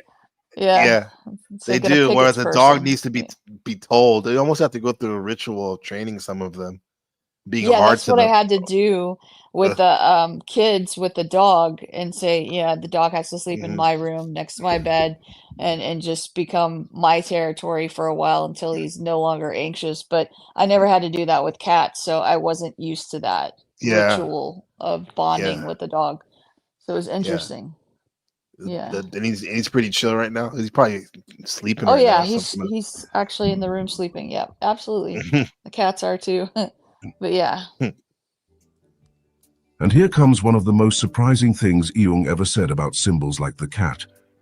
In his own words, where there is a cat, there is a threshold, a boundary between worlds, between what we think we know and what truly guides us. This quote, often paraphrased by Jungian scholars, encapsulates his belief that symbols are not just mental projections, but living portals between the conscious and unconscious mind. Okay, is that word threshold? Is that something that you've remember seeing in Jungian researching his work? Threshold. It sounds like an important Yeah. word. The way they said it. Huh? So it's like a Yeah. portal. The threshold is like a boundary, it's Uh huh. where there's a certain boundary between the subconscious, unconscious, and conscious mind, and you Mhm. don't always know what that is, or maybe you have misgivings about what the threshold is, and then you have Mhm. to open up for deeper integration, and then other times there's parts of it you just aren't ever going to be able to bridge that gap. You know what I Yeah. mean? Like there is a boundary there, whether you like it or not. Right. Does that make sense? Yeah. There's different The- people come from different perspectives. Yeah. yeah. And then and going on, and one of the reasons why I think I was pulled to, and I think there's all different types of reasons to be enlightened to things, and one of them was like this whole like male female dynamic stuff, like relationships. And one of the things I learned from that when I was older was the whole thing about boundaries, because I was a person that my boundaries were like not they're probably loose growing up. That's probably why I had a lot, Mm. lot of different friends and stuff. Mhm. And but I noticed that sometimes when you have very loose boundaries, there's people that like to take advantage of that, or I had to look at myself like, why does this person annoy me? Oh, it's because I didn't put a boundary and talk to them about what I don't like, or so boundaries are important. Yeah. Thresholds are very important. Yeah, Yeah. yeah, And yeah. a lot of times you don't know what they are until you step over them. But I mean, it's good Exactly. to me to push the edge so you know where they are. But Hmm. and that's how I feel like each generation helps the next generation to figure out, Yeah, how to fly yeah. higher, This but is yeah. This is what I think in my interpretation of what Aleister Crowley was trying to do is push his own personal boundaries of like how far can he take the human psyche or spirit, whatever you would call it. But like this is why he would like try to stay up as long as he could, or do the most drugs he could, or dance as Uh-huh. much as he could, or do all these extreme. It's almost like how the pilots were pushing the sound barrier. Yeah, yeah, The, I love that guy. What's his name who yeah, broke that? The Right Stuff. What is his Sirs. name? Yeah, I Is forgot it his name. Yeats? It's not Yates. What? Chuck Yeah, Yeager. Chuck Chuck Yeager. That's Yeager. it. Yeah, He broke yeah, the sound barrier. I was like, that guy's right. so cool. Yeah, there's him, and there's also that guy. He was an Englishman, Sir So and So. He pushed the race car land speed to the extreme. Mm, I think he's gone faster than anyone ever has I ever gone like before. that. That's another one. Yeah. Yeah, yeah. I That's, mean, I like that kind of stuff because I just went whitewater river rafting like 2 weeks ago. So I want to oh, jump out of cool. a plane sometime too. I just like stuff like that where you just kind of, My wife did that before. She's did like, wow, she? That's the Aries. awesome. She Yeah, did that's that. Yeah, so cool. yeah. Yeah. No, I what? mean, it's just Well, kind of why not? white wild rafting seems exciting. Well, how Yeah, was it? it was fun. I mean, it was not scary. Hmm. But I didn't go. I went like on a 4 and there's like 6 levels, I guess. Uh huh. So the ones that were like the more intense, that was really intense, but it was a blast. I mean, I would Hmm. recommend it. It was You something are. I Yeah. just realized was on my bucket list and I was in an area where I could Yeah. check it off, but I've had a bucket list since I was 20. So yeah, Uh I was huh. like, oh, I didn't Yeah. check this one off. Cool. Let me go do it. Yeah. And then no, I'm kind of attracted to that type of stuff now as I get older. Like I was always a team sport guy and like to watch track and field, but now when I watch the Olympics, my favorite events are the kayaking and the when they have the rapid course where they have to take their boats through the thing. I like that, and also mountain climbing now. Those events, those kind of like I think my personalities. I want like challenges and stuff like that. So Right. but That's what yeah. I think. I put that down in my early 20s, and I just never checked it off. And I was like, Mhm. oh yeah, why not? Yeah, let me just go. Yeah. And I think it's fun. I mean, I don't have a desire to do it again, but Yeah. it was very similar to the rides that you have at amusement parks where you get Uh-huh. soaked on the rapid Right. thing. It's very similar. It just Yeah. lasts an hour instead of 10 minutes. So And it was there's a probably fun. more element to danger in the sense that people do die from that type of stuff sometimes. Yeah, you die driving your car. I mean, you have a That's higher true. risk of that, and Yeah. I think a lot of people find excuses of why they don't want to Yeah. do whatever it is they want to do that's not like I don't want to. hurtful because Yeah. they don't want to get out of their comfort zone. But I think comfort is like the worst thing to stop you from having an excellent But life, you know? yeah.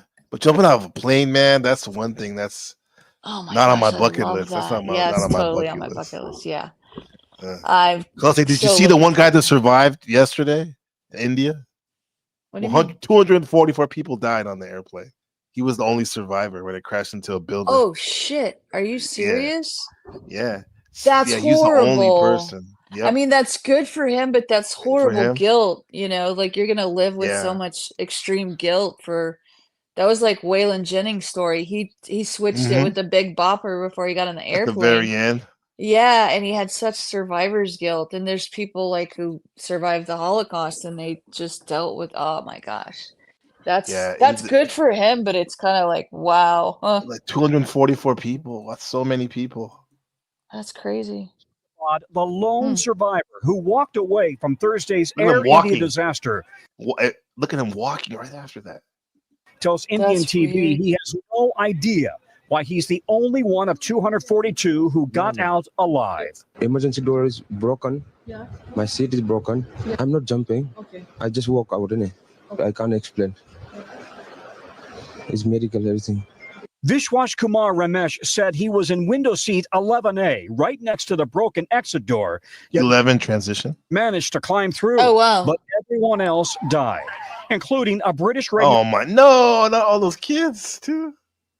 Oh, that's sad. Look at that shit, man. Life, man. Life, death. Yeah, I think people Colleges give and off like ideas though.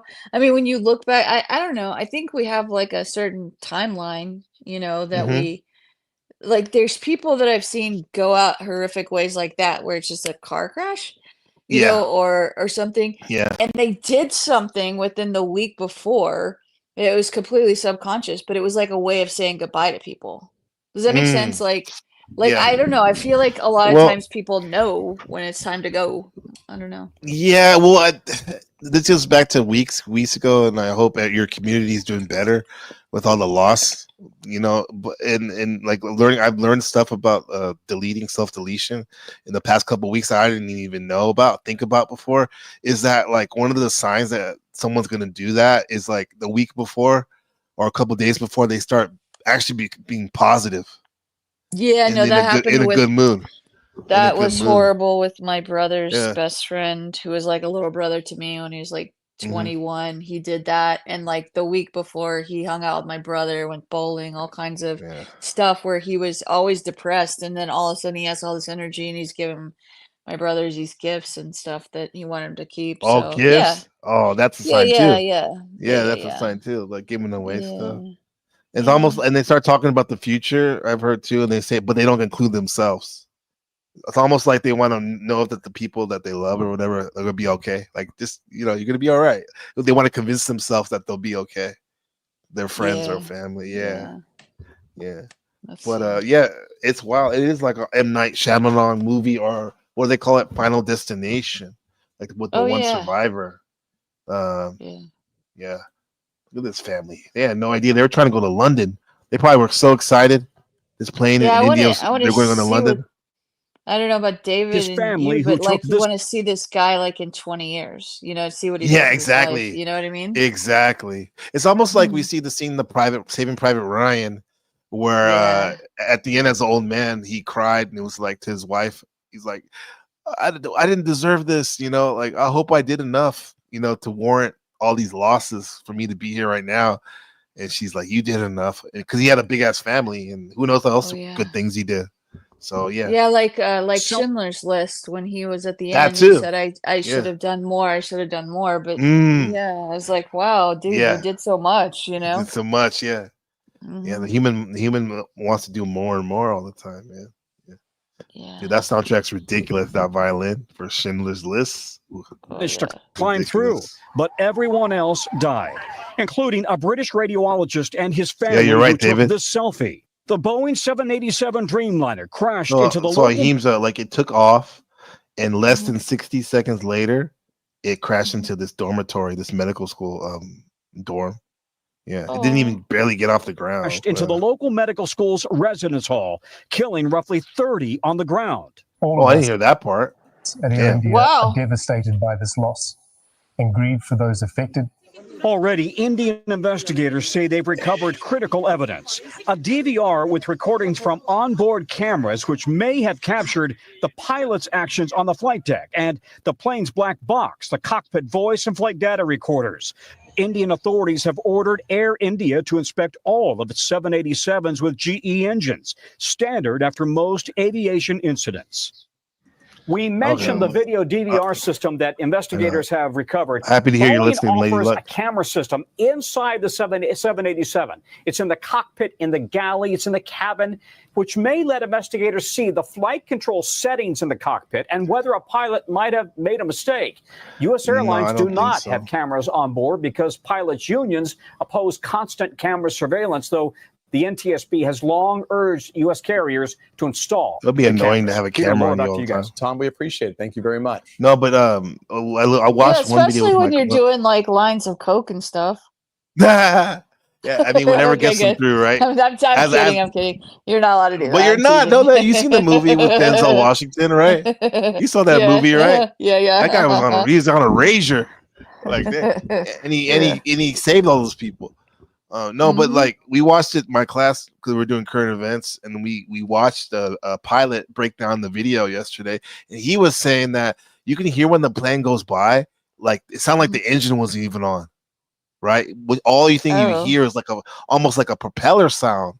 And when he broke it down, that propeller sound is when the engine doesn't go off. There's a backup motor that drops down underneath the engine, and it's a little propeller on each side, and that's what we heard. So I think what happened was there Oh. was something with the engine. It It's mechanical. malfunctioned, and they couldn't get it up over the building, and they crashed into They're the supposed to building. inspect that before each flight, though. There's been That's a what I lot of thought, but- plane crashes this year, though. I mean, A everywhere. lot. And A so I lot. just kind of look at it like if that's your way to go, I mean, I don't know. I'd rather go that way than like dragged know, out man. illnesses. Yeah, no, I just like, dude, here 1 minute, gone the next. That's cool.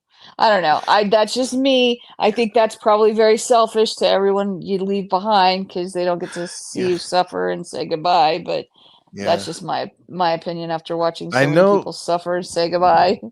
It's interesting because I know this is Western astrology, but your sun sign is Taurus and my sun sign is Scorpio. I see the polarization at times like this because I do not want to be anywhere near the freaking plane.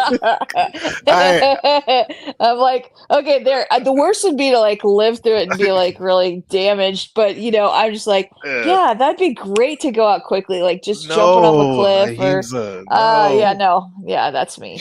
I'm just like, I want oh yeah, there you go. I want the pain. I guess I want the pain of it in the struggle so I can have deep transformation even in my death. So it has to No, go on I've had enough for almost forever. transformation. Yeah, no, I've had enough transformation for one life that I'm just like, all right, at least like at the end, can I not get dragged out through the pain? Just go, yeah. Go time. Throw you in a volcano. We'll throw you in a volcano. There you that's go. Yeah. it. Do It'll be that. your final destination. That's crazy. Yeah. we got a couple more minutes on this video. Can you hang in there for a sec? Okay. Yeah. Appreciate you. All right. Let's pause for a moment.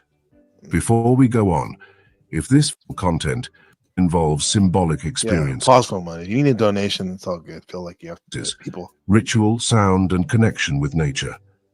Though he never directly studied cats' biology, his writings know, on David. sound and We know. transformation invite compelling parallels with modern science. Today, researchers have found that a cat's purr resonates at frequencies 25 to 150 hertz, known to promote physical healing and stress reduction.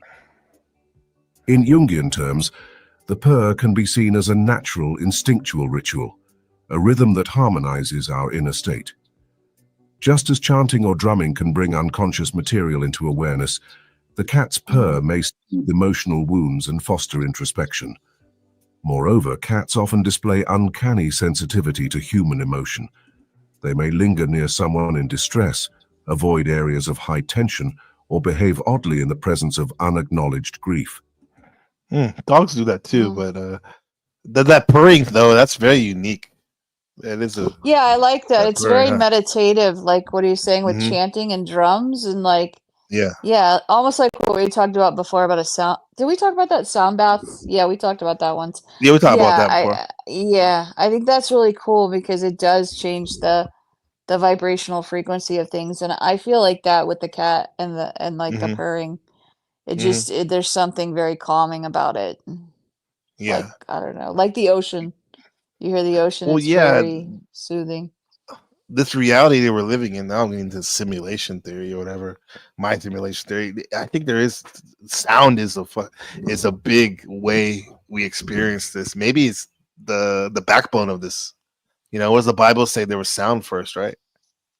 The sound was the first, right? Oh, yeah, you know, like Yeah. how they say that, like, Yahweh is the name, which you're not supposed to Mhm. use that anymore, but that's not actually the name for God. No. The name for God is, it's all vowels because that's supposedly the first sound Adam Right. heard as was breathed Exactly. life into his Life lungs, into him. and Yeah. so he heard the sound of yeah, and that's what he called Yeah. God was that Yeah. sound. You're not Hey, look supposed at to say the it because it's sacred. right. You're not supposed to say it. This is like go to the Hindu culture, like the religion, the chanting, the mantras, and the and all that. Like you just feel it. Yeah. And I know the times I've done DMT, like that was the indicator that I switched over to somewhere else. It seemed like, or at least another dimension. Is Wait, what hearing is the buzzing DMT noise. again? I forget. What's another name for that? I haven't done it, obviously. Dimethyltryptamine. Dimethyltryptamine. It's like that. What's the Supposedly we street have name it in our for it? body. DMT Oh. or Dimitri, I guess, or Is there it's another not like name for it? it's not common. It's not now. It's more common, but it wasn't common. So now Oh, they call it. okay. I heard people call it a businessman's lunch because it only takes 15 minutes to get super high, and then you're back to normal. Yeah, Hmm. it's. I Okay. have to say, out of any quote unquote drug psychedelic, it gets you to a. It's. I felt like I was somewhere else, and I've never felt like that before when I was awake. And yeah, and when I heard one of the last times I did it was a buzzing noise, a humming noise, almost like a beehive that came Mm. out of nowhere. And then once that got like overpowering, all these Mhm. grids went in front of my face, almost like a draft board, Mhm. like a and yeah. So what I'm saying is like sound is a big indicator for switching over to the other side or wherever you go when you do these psychedelics. So the purring noise, back Or to the even purring. inside the conscious mind when you're meditating and like there's yogis that were able to what's the word? Causes dreaming. That's right. No, they'd be in two places at once. What is that? You know which word I'm looking for? Yeah. Not teleportation, but it is like teleportation, and they've had like recorded of these yogis being able to project themselves and be in another place to have Oh, conversation the with astral someone. projection. There you go, there you go. Yeah, Yeah, you can do we that talked when about you're that last like week here. last Sunday with Max Vision. That's his thing. Remote viewing and astral projection. We did a exercise. Yeah. Yeah, that's what the yogis like when they're highly elevated and detached and whatever, Uh-huh. they can do that stuff. So that's kind of what, and I guess when I was younger, I was always like, if I can't get there naturally, I don't want to go there. And so I just only ever That's did, fair I think enough. I did shrooms once, and that was Uh-huh. just kind of like, meh, it's all right, you know. My thing I was is like, like, it's like I think you can get the highest you can get is off of substance. However, I don't think that's what we're supposed to be in that mode as a human being majority of time. Because why would we always default be sober? Like there's a reason why we're right. here sober.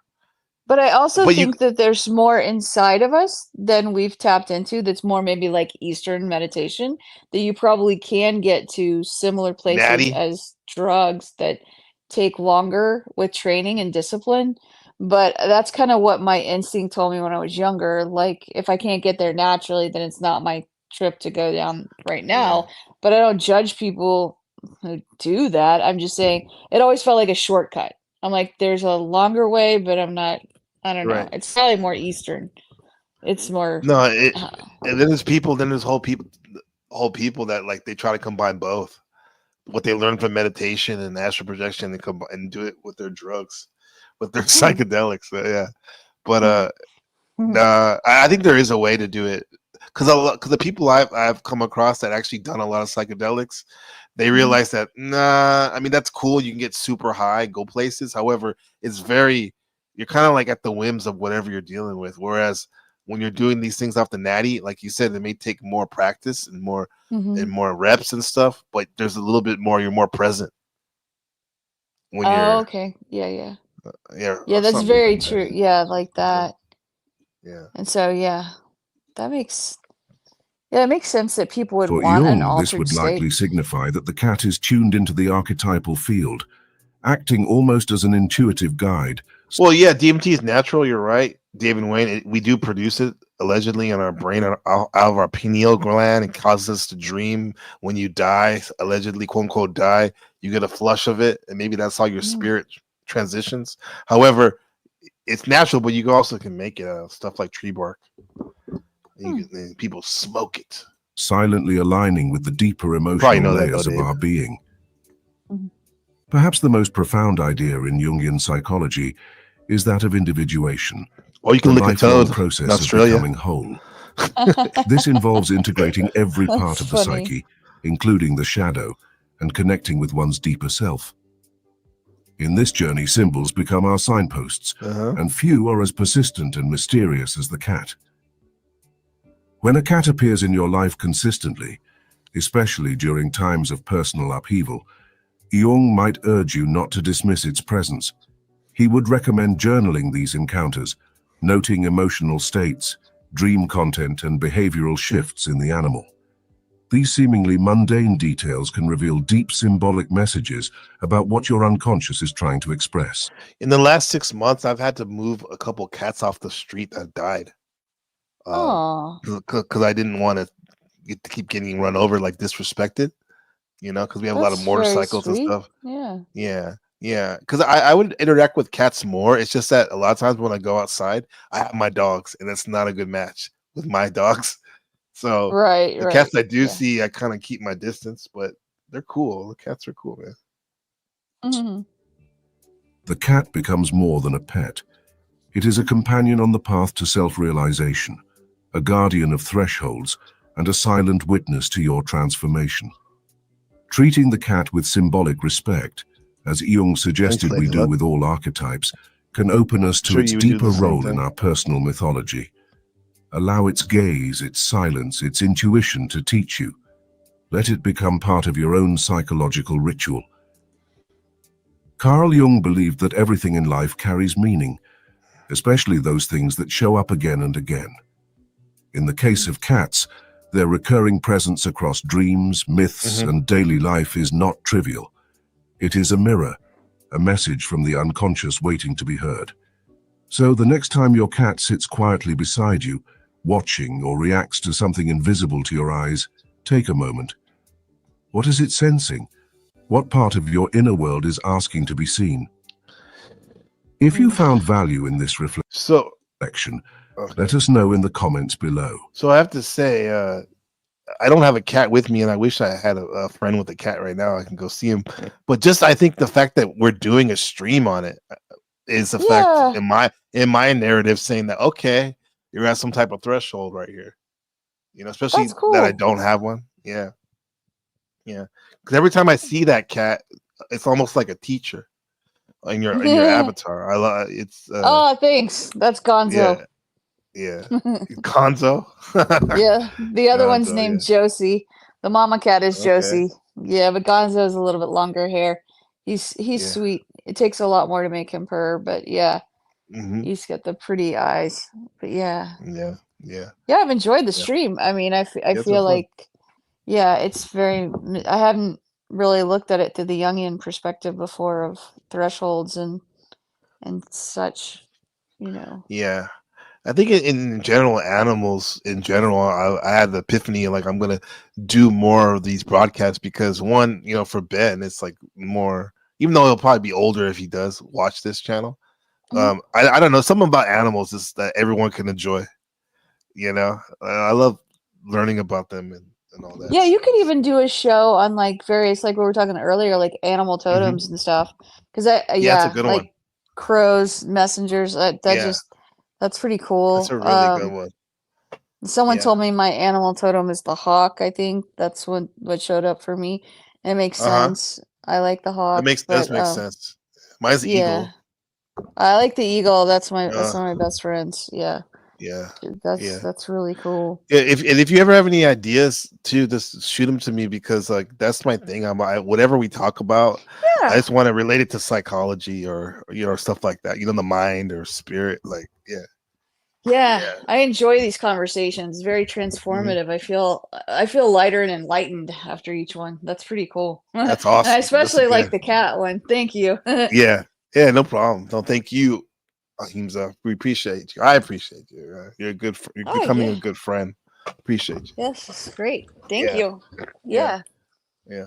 that's Are you gonna awesome. just do you so it's the nighttime for you, daytime for me?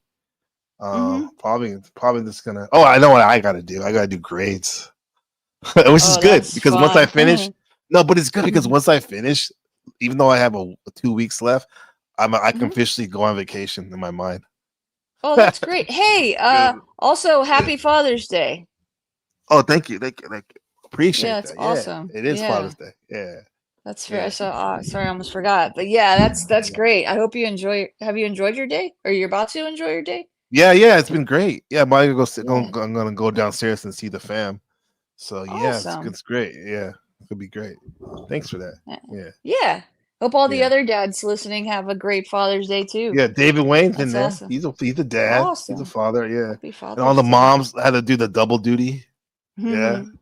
mom, the Yeah. dad stuff too. Yeah, appreciate y'all. Mhm. What did you say, Dave? Real quick, you said something about mimosa trees. Is research here? I don't dabble with what I have. Yeah, you can get DMT off of that. Over here, we have the Acacia confucius tree that you can use for that. But you ain't heard that from me. Leave it at that. Yeah, yeah, that's good knowledge. So yeah, um, so I'm gonna be streaming not tomorrow, but the next day or Monday through Friday, astrology forecast. So hope to see you around. Awesome. Okay, And thanks. thanks Thanks again, for having me up. Oracle. Have a Yeah. good night or All day. right, you too. Bye-bye. Take Me care. too.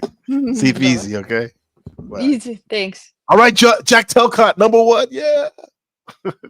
Yeah. What's up, man? Yeah, you can tell a lot by someone how they treat animals in terms of how they treat people. Yeah, yes, you can. Look at David Wayne's. Like, I love your avatar. It's a morph of I assume you, right? That's awesome, man. Yeah. Almost uncanny valley right there. Yeah. Yo, happy Father's Day to y'all. Yeah, for sure. Hey, look. Yeah. I'm not gonna look at Tony anytime soon. We'll extract the DMT for it and not hurt it, but I'm not. I don't know if I want to lick it. Yeah. We'll smoke the slime. That's what we'll do. Yeah. So this has been. Oh no, I think we got couple more things. So let's bring it back. This has been appreciate everyone that's been listening. Yeah, and happy Father's Day for sure. This has been an epic stream. Yeah.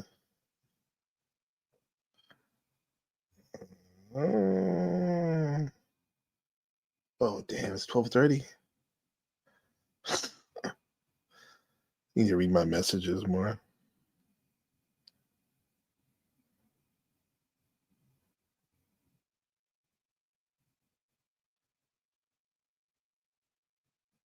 Yeah, so these cats are really teachers, I think, and you can in a Jungian style you can use some of the stuff they teach you in your life.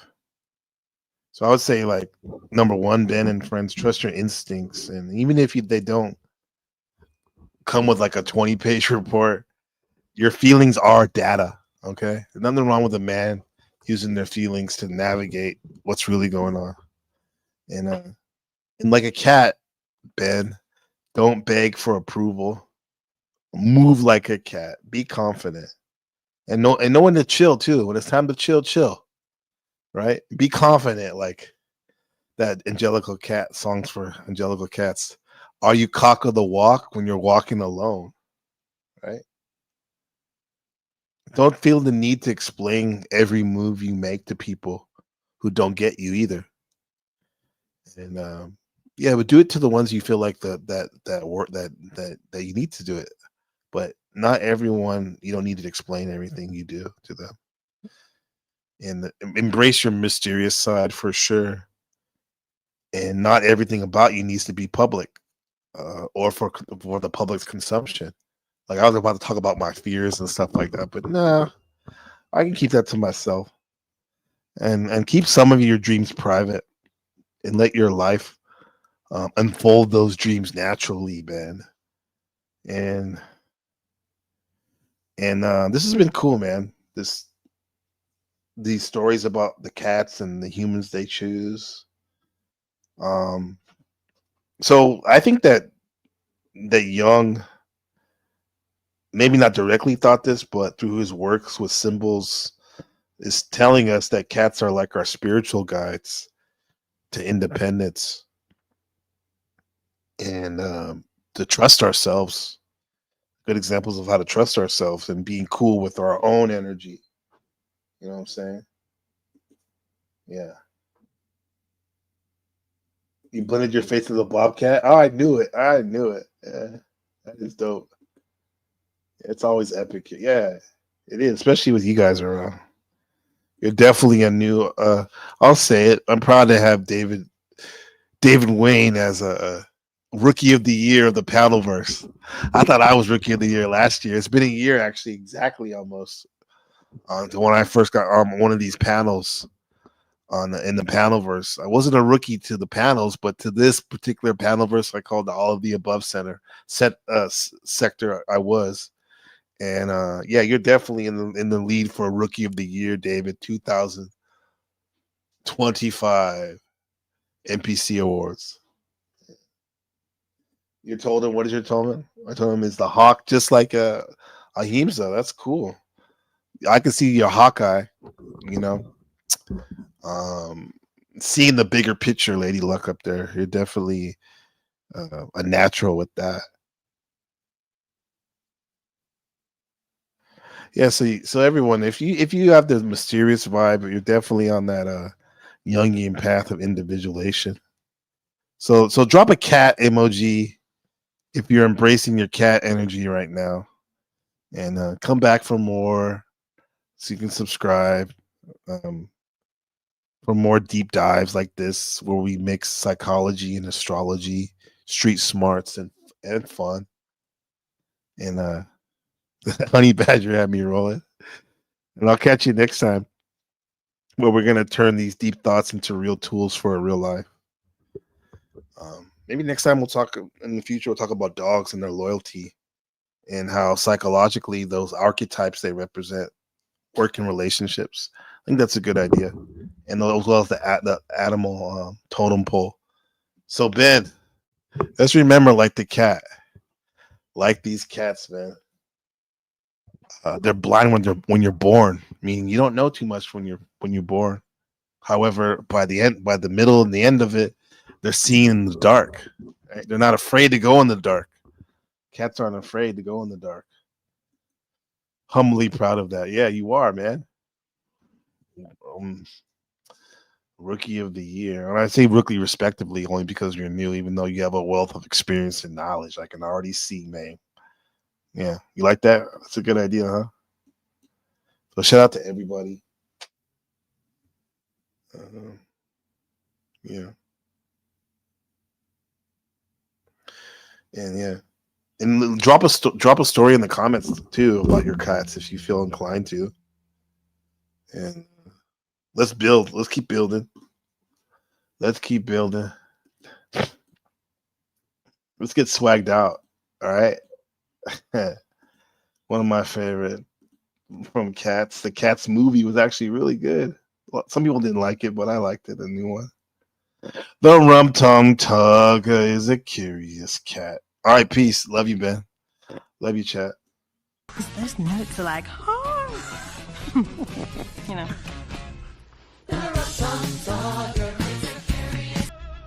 What I find for myself. Oh. Victoria,